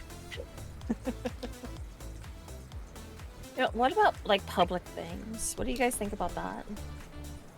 I love them. They're hot, cool, as long as everyone's consenting. Because I don't want to see just random strangers. If I'm going on about my day or doing something, like I don't want to see some random people fuck. Yeah. Hmm. I live in New York. I don't want to fuck with the NYPD. I'm. I stayed in Germany for a little bit. There was condoms lining an alley that I would walk through to go to class. Well, in the UK, they have dogging sites, like with proper like cement parking, segmented parking areas that you can go and like fuck in cars. I That did makes not know sense. Hey, Wow. you can't beat them, join them. But like, if Or you are just just make shagging on the designated street, please areas for respect them. for indecency. Oh. that. Oh. Because you know the people around you haven't consented to be part of the scene if it's like Oh, public okay. pub. And they might Oh. be underage and shit. You know, that's you don't want to mess around with that and like expose yourself to underage people. You could end up a criminal and I think scar the underage person. It's still very illegal, yeah, but there's like, you know, there are areas, like places the police know what's going on and they just like turn a blind eye. It's like an unspoken thing. Definitely, they probably want to keep an eye on it though, given like you never know like what's going on in there. Police do tend to watch dogging sites rather than directly impede. Yeah, exactly. Yeah. Like it's understood. God, I did not know that about the UK. That's crazy. Yeah. I didn't know that either. And there's an Australian slang term calling someone a dogger, which means they're like flaky or unreliable. Yeah. And we were in a cafe with some Australian friends, and they were like, "Oh, where's your other person who's supposed to be in the party?" And they're like, "Oh, she's a dogger." And the waitress just looked. She's just finding Like, parking. "Oh, Don't that's a worry. dogger." Yeah, she's in the car park. She'll be here in 10 minutes. She'll be back. I can't find that really funny. Yeah, because I've never heard of that. Neither did I. Yeah, first time hearing of that. Yeah. Dogging was where you go and have sex in cars, and like there's a whole language around like if you have like your headlights on or your hazards on, like people can watch versus people can join in. There's like a whole culture. Oh my goodness. Fascinating. Yeah. Fascinating. And going back to like the public sex stuff, I think Mm. we're kind of like entering a new era that people are not aware of. That comes to like Discord calls and consent too. Like Oh yeah. I'm not comfortable with someone messing around on a Discord call if we're just chilling or vibing. Like Yeah, you no, should. Oh, that's 100%. weird. It's Yeah. like- it's also a thing in They're, VR like, chat. just having coffee and they whip their dick out and start. Mm. Yeah, and some people don't keep that into consideration, which I find very weird. But that's just fucking weird. Because they Yeah. like, or they'll keep themselves muted and they just assume that, like, oh, since no one knows, no one has to know, or like. No. It's still violating, yeah. Yeah, It it's is very not okay, even if violating. people don't Yeah. know. Mm-hmm. I had like a recent incident, Ew. similar, Oh, no. yeah, with like a group of friends playing D&D, and then like in another server, one of our players posted that they were getting head when we were playing D&D, and I was like, bro, that's not cool. Like, Mhm. I was there to play D&D, not like. No Yeah. wonder you're fucking muted and so excited to play D&D. That's I've got to take say, note, like, chat. That's the only time I'll play D&D. Just a heads up. yeah, I've got to say, like, I have done a thing where, someone else and I were talking dirty to each other while they were streaming. Like, they weren't doing anything. They were still talking to their chat and playing the game. But they would, like, we'd be typing back and forth on Discord. And that was quite hard because I could see them getting flustered and nobody else knew why. Yeah, that's fun. That's fun. Yeah, like I think that's tame. It wasn't What? at Momentum before chat gets any ideas. My sibling is also a streamer, and so I've had them do some things while on stream. Cute. But the idea was that no one else was supposed to know, so we had to keep as quiet as possible. Mm-hmm. Please do not put the D&D 20. Roll for initiative. Roll for stealth. See, I've actually had my partner actually have like go to uni class with like a toy in, and I could just like Oh, yeah. control it throughout the day. Yeah, that's fine. I think that's hot, good and plus it doesn't hurt anybody. That's Nobody really knows. different when people get I need to do that arrested again. wanking in a Mhm. supermarket. It's been a remember. while. Did you see that video of like the lady coming at like the LA Philharmonic? What? The what? I've seen that. They're playing like some I wanna classical see this. music, and then just hear like moaning because this lady had a full body orgasm like at the worst possible time, like in a break in the music. Yeah, this is a real thing. Google it. It's in the news this week. Take a coffin fit. Where was this? I need to see this. Los Angeles. It was the LA Philharmonic. Okay, you're gonna have to link me to that video after stream. Yeah. And you could hear it too. Like the music stops and you're just like, I can't do that. Twitch is gonna Twitch is gonna get my ass if I start moaning on stream. Choto the fuck up. Choto mate the fuck up. Or climax to the climax, exactly. Chotomate. You need to Yamateku to stop, thank you. The LA Phil orgasmic.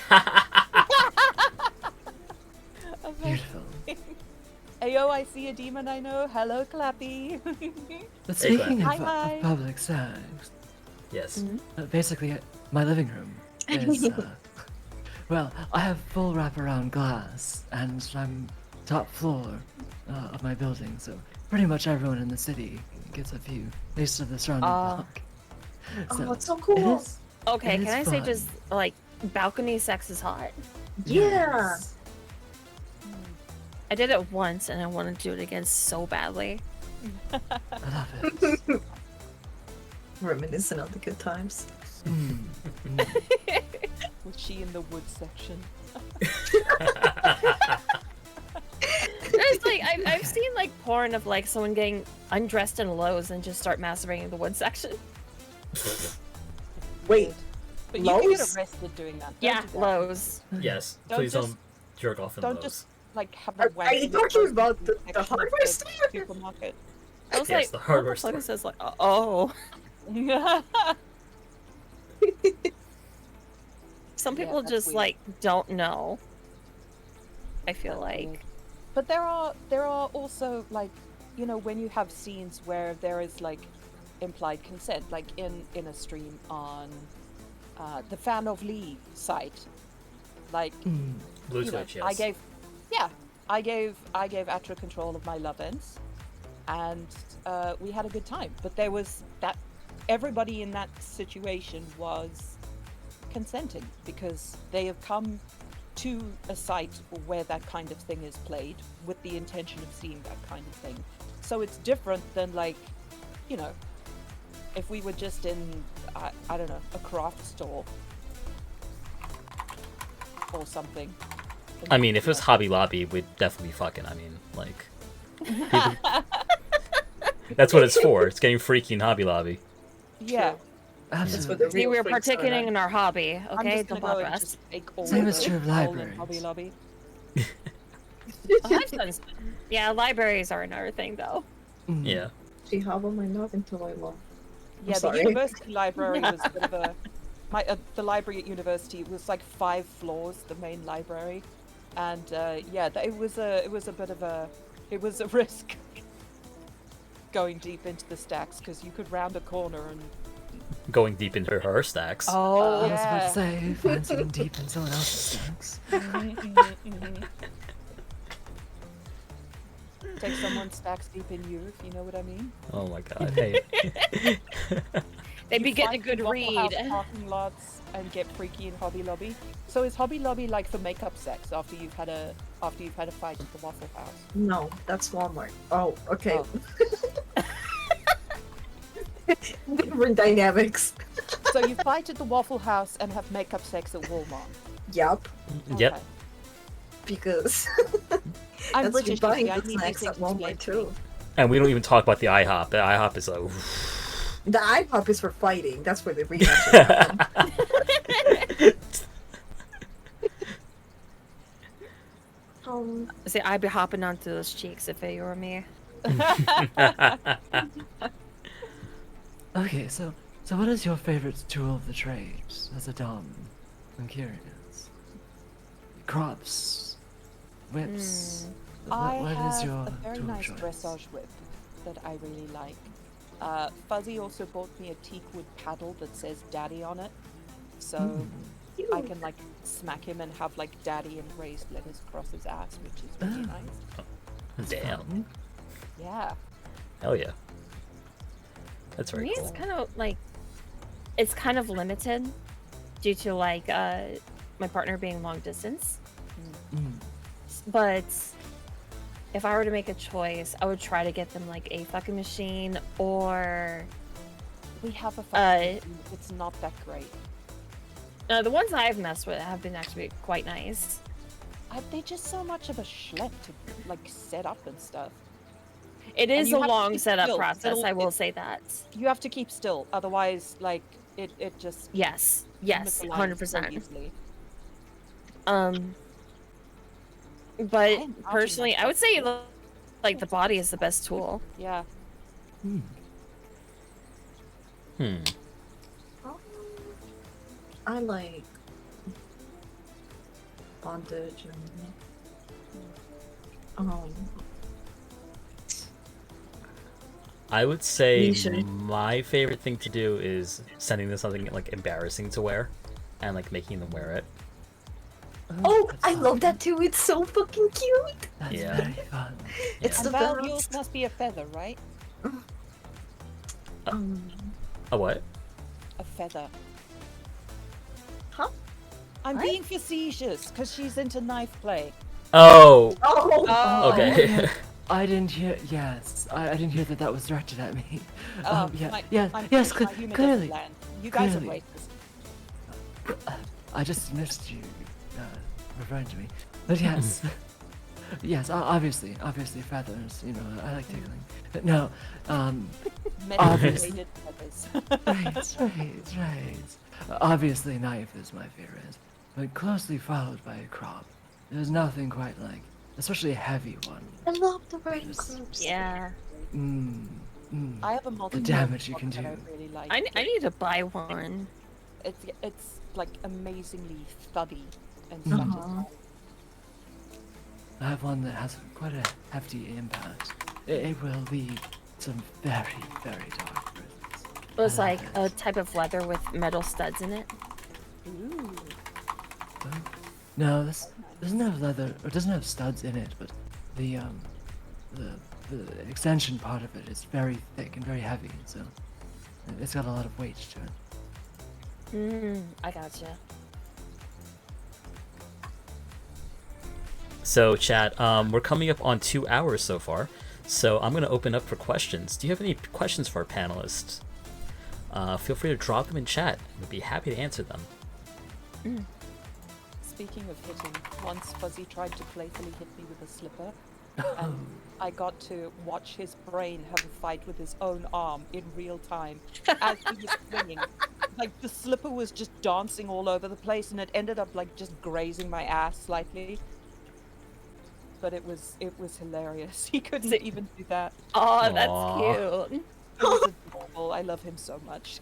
It's like he could almost not bring himself to bring harm upon you, even in a playful manner. So that's adorable. Well, so I'm in an interesting place with pain. While I have a pretty significant pain tolerance, my nerve system is a bit crossed up. So sometimes if I get hit, like, I would say, like, if something hit me on the thigh, I'll sometimes feel it in my shoulder and maybe on my cheek as well. So it's Transfer pain. yes. So while it's not, while I'm able to withstand the pain, it's not comfortable because of the fact that it's coming from multiple places in my body. And so I had my girlfriends grab my crop and make the mistake of trying to hit me with it. And we were talking about the difference between, if they're allowing them to brat and giving them light punishments or punishments that they might even desire, and just straight up telling them no. That was one of those moments where I had to very clearly make it obvious that I would not be having any more of that. So Yeah, you gotta bring in the fear aspect. It's like, if you do this, you will have some problems. yes. Do you have the thing where tickling can be painful? Like, if people like run their fingers very lightly over your skin, that it causes like an overreaction with your nails. I have that. And I comes have across that. as painful. I hate it. Yeah, it's I like my actually- stomach has that. I actually am not very ticklish. My skin is fairly numb to some degree. It's only sharp pains that I get that with. That weird sort of transference thing. My lower spine just cannot. You cannot lay a finger on it, or I will jump. Like, I don't personally know why. don't like pain at all. It's like, if people try to like slap me or anything, I will act in a negative manner. Oh no, Same. this is where, like, if someone like gently runs their fingers Yeah. over your skin, and it, like, your brain perceives it as pain. Yeah. Like, It I will just sounds actually like recoil. a shock to your nerves and such. Yeah. Like, I will actually wince, like, pull my body. Like, you can't see what I'm doing right now, but like, I would pull my body in, like, almost a fetal position if you like touch my Yeah. stomach. uh-huh. Yeah. And I don't know what it is, but it's just completely involuntary. I would say it's like your body's inexperienced from touch in that certain area, and it really doesn't know what to do. It's also an That's fair. overload of misfiring of the nerves. Mm. Um, It Like, it you- it your turns left like foot one goes small longer. option up to 11. And kind of like it's kind of like your nerves tricking you, thinking that like if you put like an ice cube onto somebody, somebody could perceive that as extremely hot.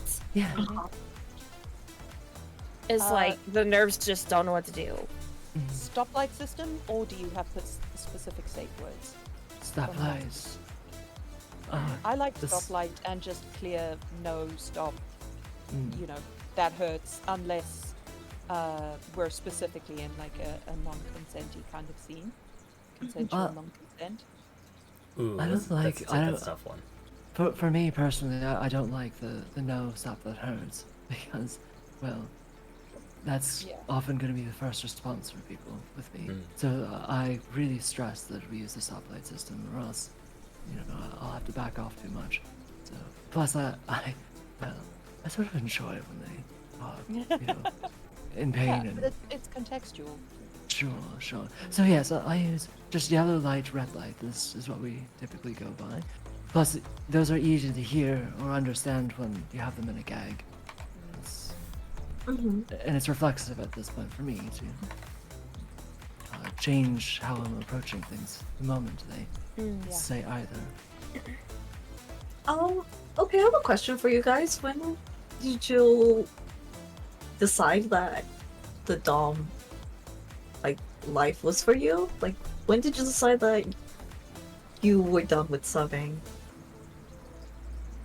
Right after that first bad experience. Damn. After Dirty Dick Meg. Don't call him that. I don't want to give him a name. So think- for me, I would say I fell into it because I just realized like the dynamics of people I'm interacting with is that they want to be domed, and they cannot do anything else. Like they need directions. They need like You are basically saying the Dom life chose me. the dom life chose me. Yes. I had It the do same be kind of problem. like that, yeah. Yeah. Yes, Dom life definitely chose me. Megma Nice. Sam. Oh, I was kind of like that from the very beginning, to be honest. Oh. I think It just came naturally. I don't know what it was. Hmm. I'm over here like doms aren't chosen; they're made. I think for me, Fuzzy and I have a dom sub relationship, and we got into it quite early. We met at 18, started dating at 19, got married at 22, and so our dynamic has intensified and evolved, and sort of become our lifestyle over time, just because we've been together in those roles pretty much 24/7 from when we, reached that sexual maturity. So that's kind of where I was at. I have tried subbing. It's not for me. I can bottom, but I subbing just didn't work. Oh, okay. Yeah, mine was more of a trauma response, and then I just found comfort in it. Also, I was raised very like conservative, and I was raised in a household where like my parents and grandparents would tell me to be more feminine, not to raise my voice, not to like, boss people around because it's not quote unquote The girly. woman standard. Yeah. So like to be accepted in a space where I can be that. Rebel against those. Yeah, it be that and actually be accepted and even welcome. It feels so good to, express myself through that. It's like, wow, my standards are actually being met. Uh-huh. Imagine. So we actually didn't get into it, Bia, but did you want to talk about like your journey from like being like dominant to sort of where you're at now? And not, Yeah, sure. I won't like drag it. yeah, go for But it. the basis of it is that, like I said, I found comfort in taking on the dominant role, and for years that's pretty much all I knew. And I used to be very full of myself because I subbed for a long time before I was doming, and I used to think of myself as like, oh, what better person knows what a sub wants than someone that's been a sub? And I was already pretty naturally sadistic to begin with. And from then on, I don't know, I just rolled with it. All my relationships just kind of happened to have a master pet relationship in a way. Not just like dominant and submissive. They were, of course, all different and they all had different dynamics, but I was always the dominant. And I got to a point where, like, I became overwhelmed and just tired of meeting someone else's needs. And like, I don't want to blame this on like my last couple of relationships because it happens with a lot of my relationships where I think the way that I've been a dom always comes with a lot of like care and like affirmations and comfort. I'm more of a soft dom, and people get like really attached to you like that, or like really dependent and needy on you, especially if like you're not assertive. which I don't have a problem with, but there's still always people that are gonna keep constantly pushing you to meet those needs. And I just got tired of it, honestly. In my last relationship, I feel like I just gave so much that I told myself I want to be taken care of. I want to be pampered now. I I want to, yeah. And that's how I started exploring my submissive side more. Um, through those experiences. And that's how I am where I am. Absolutely. Yeah. I feel like that like people don't voice that they're soft on. Again, Oh, because like it's perceived as, oh, you're actually a bottom. yeah, I could see that. Or at least a switch. It's like, no, I'm a full dom.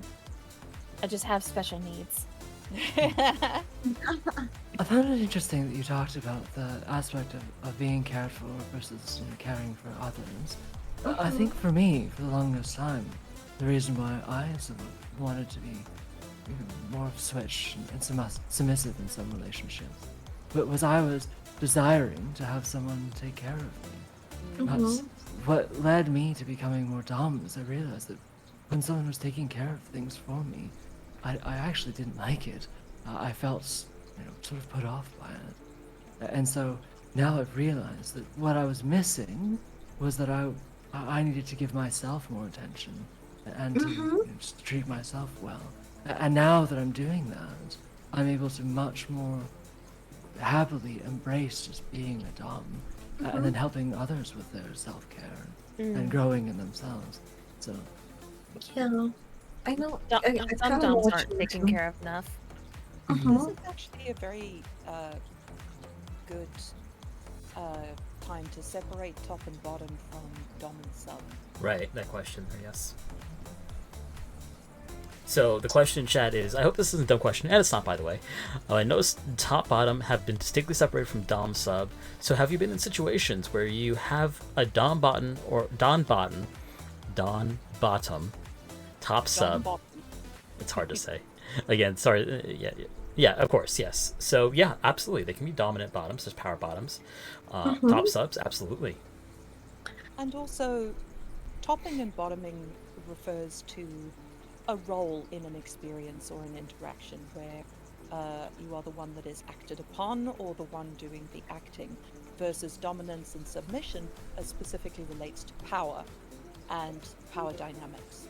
So Yeah. I can bottom in that, like, if I don't want to be the one, like, in control of the scene, I can... You are going to be treating me today.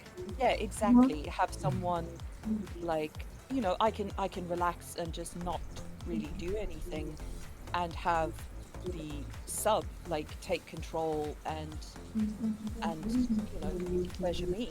Yeah, please, Yeah, and take control, so I don't have to think about it and construct the scene and all of those things. But the power still belongs to me, even though in that interaction specifically, I would be the bottom and they would be the top, because I would be on the receiving end.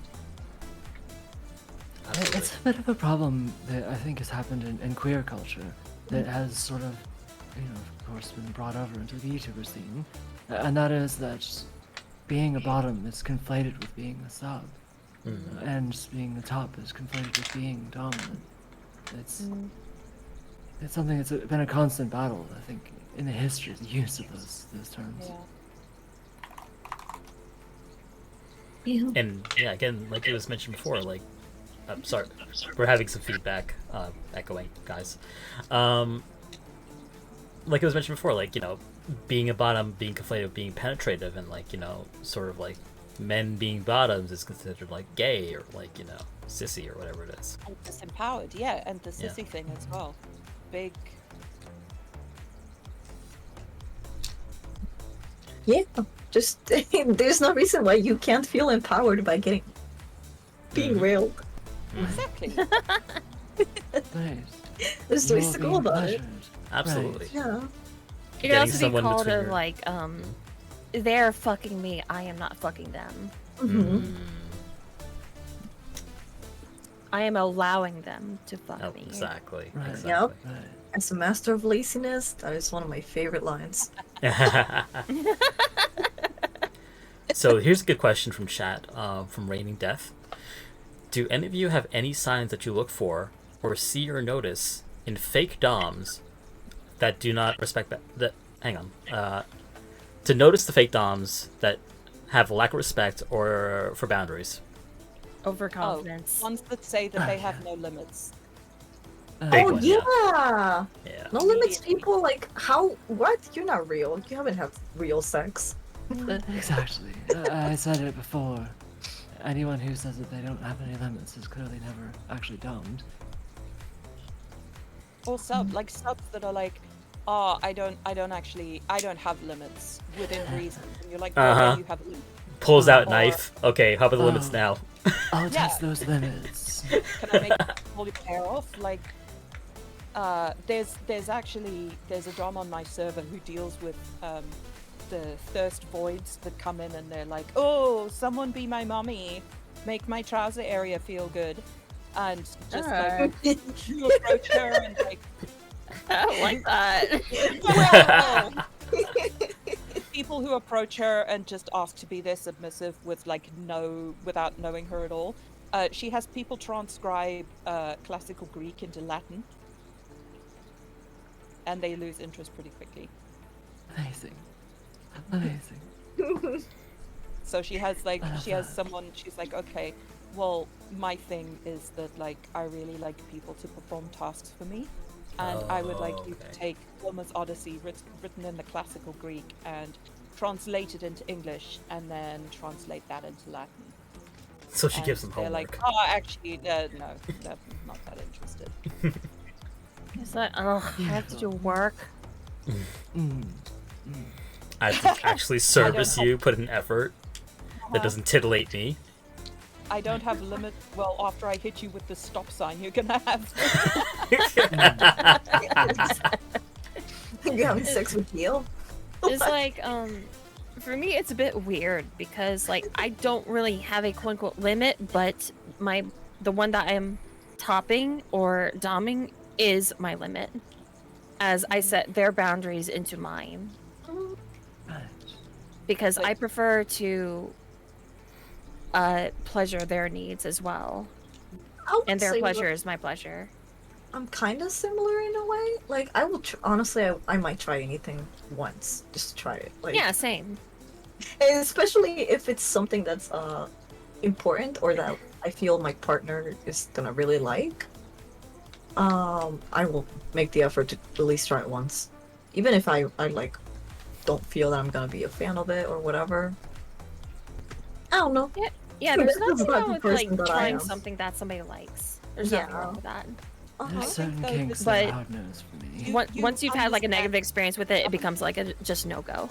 Yeah. Mhm. Mm. I think also that you are cognizant of the fact that you will discover limits. Like if someone was like, okay, well, I'm really into amputation and I want you to cut my foot off, you'd probably say no. Yeah, it's within reason. Yeah, within reason. But again, that's Body autonomy. As appealing as people that come is in for and me. say, No. oh, another thing, I'm a mistress of sensation. Just like, yeah, I'm actually missing a leg, so I want you to take my leg off and mess with it. I was like, huh? Like people who say I'm a mistress of sensation. I have said that one. I was very cringe when I was in my like 19-20 phase because I didn't do all the hitty stuff. Oh, that's- okay. That's like a hallmark of an inexperienced person, I think. It's just a sensation. Amazing. I don't think I've heard that one before. That's gonna be your I new would definitely nickname on my say- server. Right. Go ahead, Val. As far as limits are concerned, there are certain things certain kinks which are hard nosed for me. There's most of them I'm interested in, but there are still a few that I'll write out. But I think for myself, my limits, well, what I'm willing to do is often limited by, as you said, what's comfortable for the other person, but it's also, for me, a test. I could very seriously hurt someone and enjoy it, but for me, I'm constantly trying to find that sane boundary, and that's the one that's my limit, is the sane boundary, because you can get into a place where you are just slightly outside of the range of being, in a position where you hurt someone grievously. It's Risk-aware consensual kink. right. So even someone like myself, who can be pretty extreme, I still, clearly have limits, because I don't want to hospitalize or kill the person I've got in bed or on my table. Or, That's people not something maybe you have to do- question every day. Or people get into really weird stuff, and it doesn't, they don't deserve to be shamed for it, but it might be something that we've never even thought of Right. that could be, no, I can't deal with this. Like, I can tell you no, now. this is I'm too not- much for me. I'm sorry. Right. So, I'm but not I think interested in someone giving who people enters a swelling. room and is like, someone come and sub for me, I have no limits, or someone come and dom me, I have no limits, is someone who Massive red is flag. a raving fantasist who has never actually dealt with the consequences of saying that, or someone who absolutely does not play safe and would need to be, I think, guided and given education before they could safely be approached as a partner. Yeah, it's just a chalk up to experience. That's all it is. Absolutely. This question comes from Cosmic Obscenity. I have a question. How do you handle someone going to subspace? I know some people stop their sessions and some don't, for instance. I have to deal with that.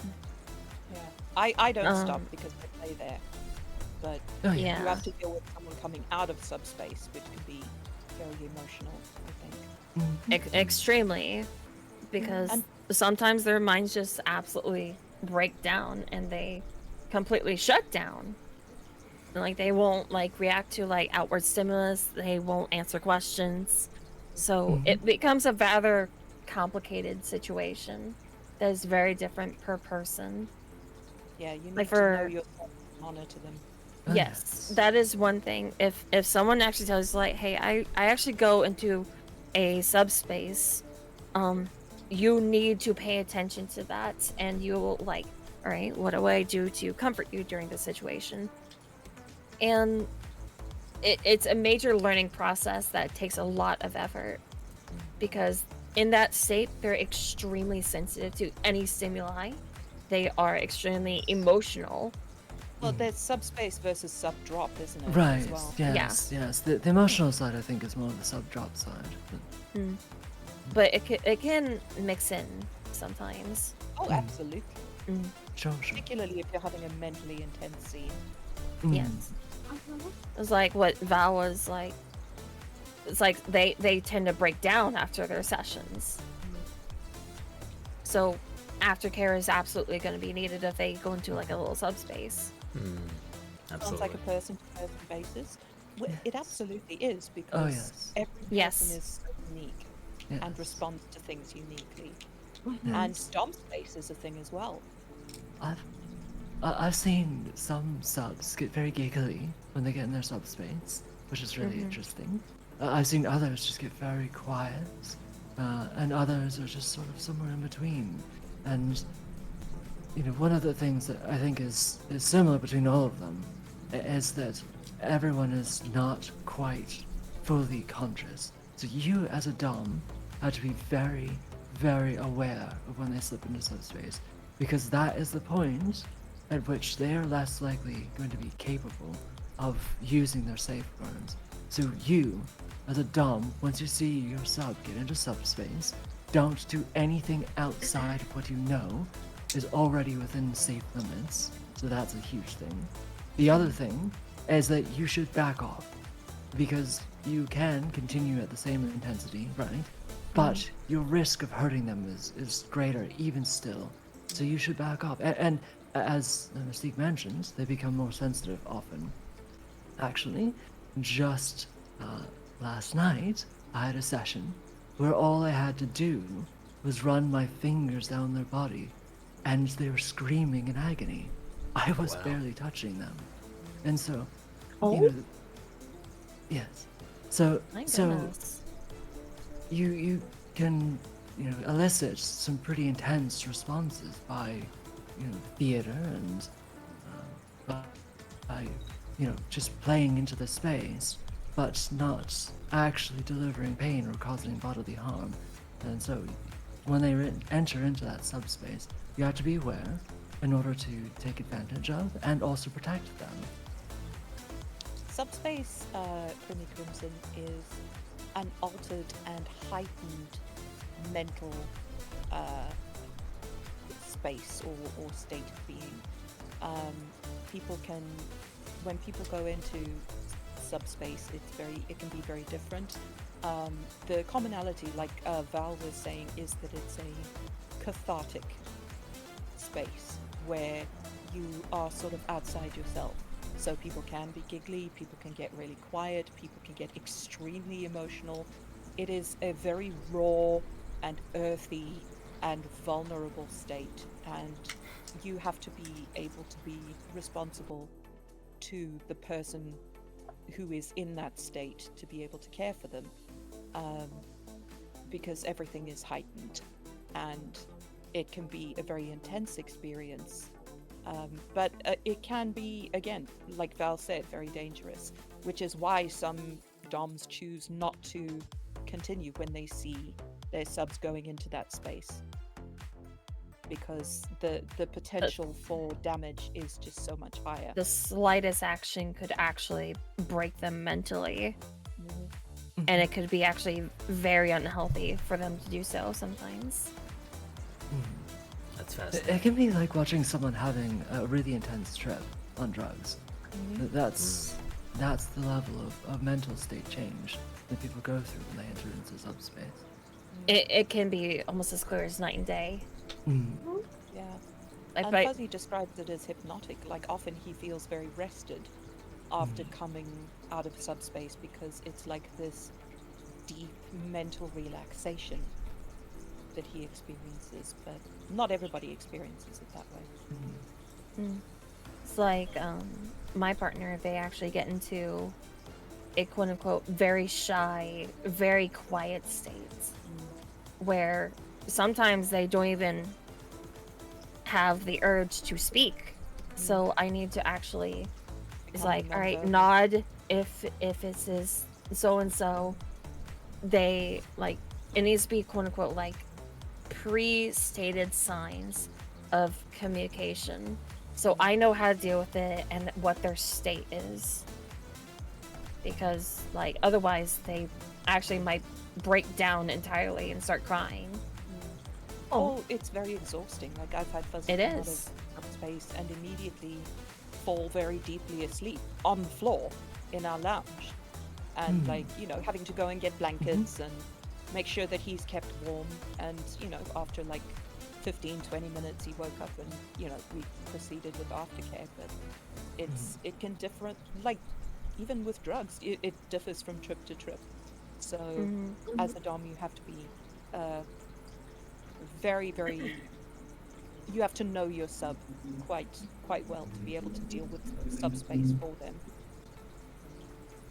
That is actually a very good point. If someone breaks that trust when they go into that subspace, it'll be very hard for them to trust anyone ever again with it. Because that is possibly the state that they are the absolute most vulnerable that someone might ever be. And if someone takes advantage of that, then what could they ever trust to anyone else if that part of them has been abused to the point of no return? And it's a sad thing to see when some people do that. You don't want to perpetuate harm to people. Right. Exactly. And I should also mention that it's also depending on the substances that you and your partner use, that you are aware of how that changes their experience of subspace. So, I've never experienced that, but I had someone just not give aftercare at all. I felt so bad. I'm so sorry, Cosmic Obscenity. That is awful. that is all. I did actually know a guy dom, who I was shocked when he was like, no, well, being my sub is aftercare in itself, so No. that's fine. And What? I was like, no, it fucking is What? not. And yeah, he was Sounds quite shocked because I took him to task for that, and he was like, wait, really? And I was like, fucking yes. So, like, I'm so sorry that happened to you, Cosmic Obscenity, because it makes you feel absolutely horrific. And you don't deserve Yeah. that. Makes you Absolutely. feel unwanted. Exactly, or like you are just wanted for that. Like, damn, I was nothing but like a piece of Yeah. meat to you. Yeah, piece of Mhm. meat. That's awful. Yeah, you know their own experience with sex if they just have no regard for that. Right. Well, the guy that I knew wasn't inexperienced. He was just a Well, dick. that's just called an asshole. Yeah, Yeah. being a That is dick. problem. Oh. I Okay, think there's actually- another That is thing. something that is very important as a submissive to include in negotiations, is how to look after you in aftercare. Because some people like being touched, some people hate being touched. Like, there's a woman I know who wants to be left alone. She wants to be given her phone and some blankets and some chocolate or something to drink and left alone. Leave the room, go away. Whereas if I did that to Fuzzy, he again would probably implode and die right there on that spot. He needs encouragement. He needs the intention afterwards. Exactly. So, if you are a sub and looking to play with a dominant or in like that beginning phase, tell them how to look after you. And if you are It's a like, dom, this is what I need afterwards. Mm-hmm. I think the transition for me right now of like being more submissive is great because I am actually really good at talking about my needs. And I think more subs need to do that. Oh yeah. They're Oh, very yeah. shy around They're very about shy. it. They're so shy. Which I understand. Yeah. But like a lot of times I've had experiences with subs where they want something and they just beat around the bush because they're either shy or Mhm. like Or they know, they- possibly had that look Don't make us overlooked guess. in the past. Just to pry it out of uh-huh, them. exactly. Don't make impositions. Hmm. Mm-hmm. It's like, hey, I want to pay attention to your needs. What are they? Yeah. I think there's like a thing in the community, like the the problematic headspace is that subs shouldn't have needs and doms shouldn't have limits, and both of those are completely false. Yep. Very wrong. Oh, not to mention, DOMs also do have needs. Absolutely. Yep. Exactly. Moms have aftercare requirements as well. I know I need reassurance after hell, even just regular sex, that like it was good, you did a good job. Yup. Yeah. Yeah, I like that. It's That's a really headspace nice to thing, too. hear. Yeah. Yes. Same. I was 5 I had sex stars. with someone and I was like, yeah, was it good? And he was like, yeah, it was fine. Yeah, please give me something. And I was just like, feedback. I'll be okay. like, And he was like, well, what do you want from me? It was good. And I was like, cool, I'm just gonna go and like curl up in a corner for a while. it's like, all right, I'm just gonna be treated like the second-rate movie. All right, then. Right. Yeah, exactly. Like Right. we've had an intimate experience. I need some kind of reassurance. Right? Like, Even DOMs need compliments too. Exactly. yes. Mm. Please tell us how good we made you come. It's not a box. That's the show, everybody. Have a good night.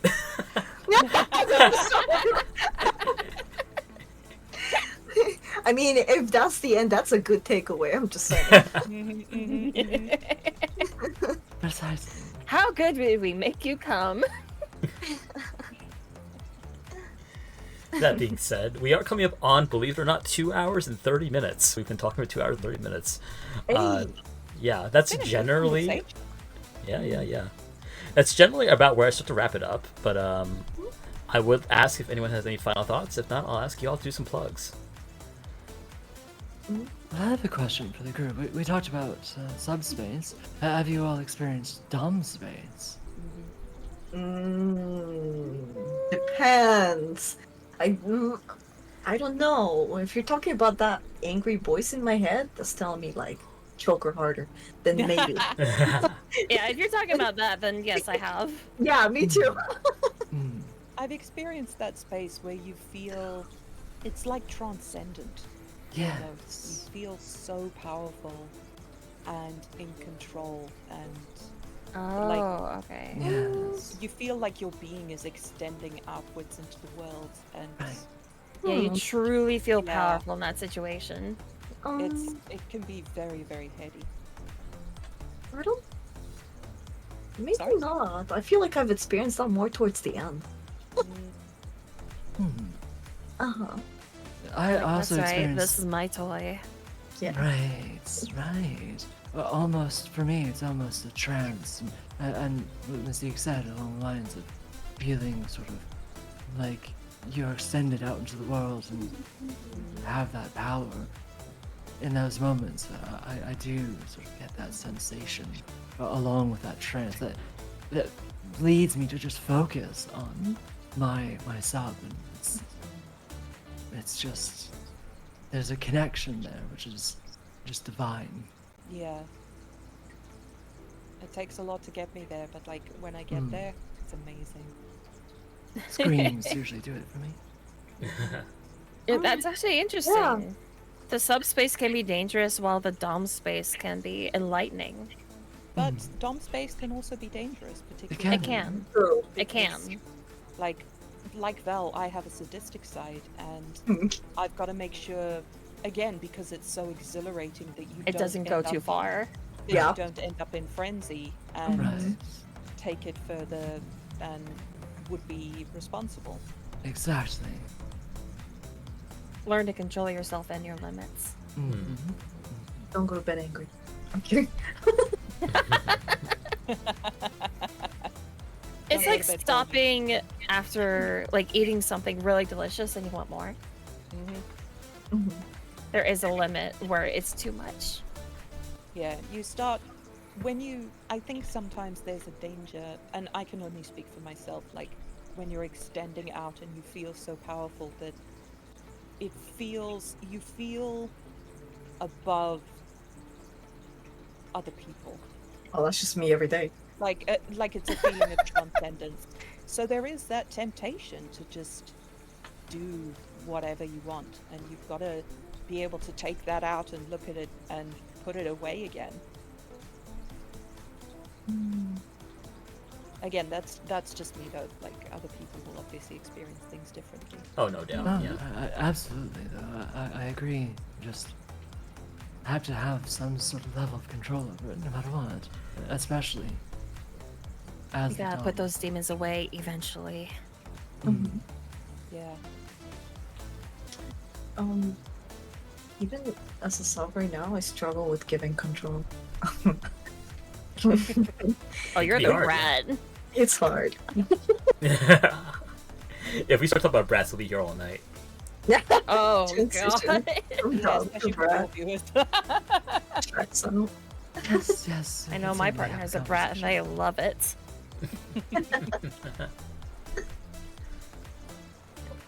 There goes We do chat. love our brats. We do love them. I heard brat, says Mossy. Right. Chat's waking up like, oh, Right. someone say brat. it's like running home.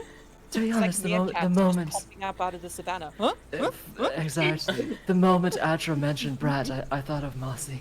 Yeah. Mossy and Lothman. Two in quite a pair.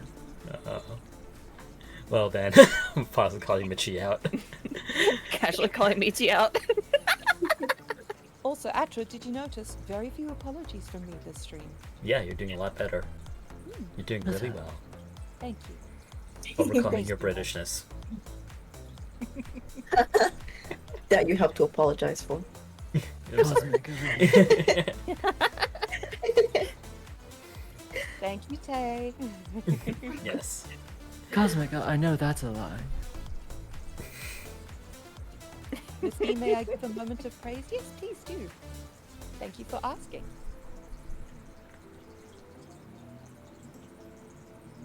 But I'm gonna Atra, wait do in you have some silence questions? now while Mossy types. Do I have a question? Yeah. Yeah, do you have questions? No, I think we covered most of it, to be honest. I may just ask you all to give a plug real quick of your socials and what you're up to right now. Let's go in reverse alphabetical order this time. Sure. Sure. So once again, I am Valgoria. You can find me on Twitter under the same name as Twitch, and on YouTube as well under the same name.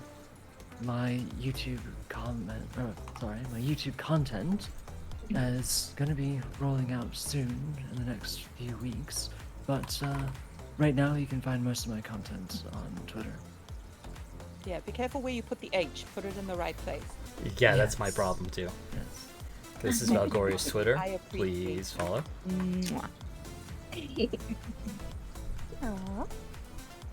Thank you. And Soul. Well, again, my name's Soul, and you can actually find me on Soul Camera on Twitch and Twitter, and on Fansly. I do content there and streams there as well. I'm also doing a birthday donathon at the moment. Today was a little bit of a break day, but I'm gonna be like streaming every single day until the timer goes out. So, because it was just my birthday a couple days ago. Happy birthday. Happy birthday. Happy my birthday! Yes, happy birthday. And B.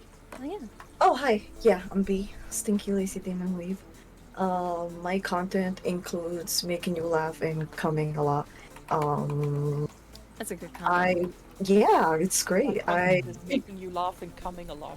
I expect to see that in your bio along with beautiful nipple princess. That is all right. Okay, my legacy that I'm forgetting. Okay, I'm also Beautiful known as nipple princess. I like that.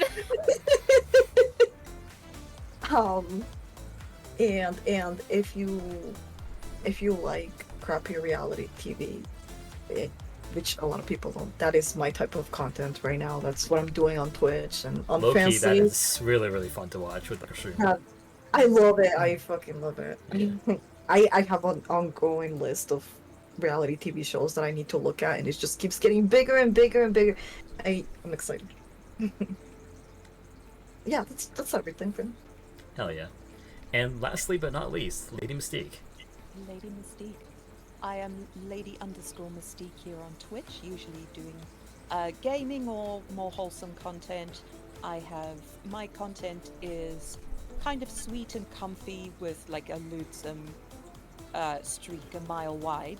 You can find me at Lady_Mystique here and on Twitter, and you can find me at Lady Mystique with no underscore on Fansly.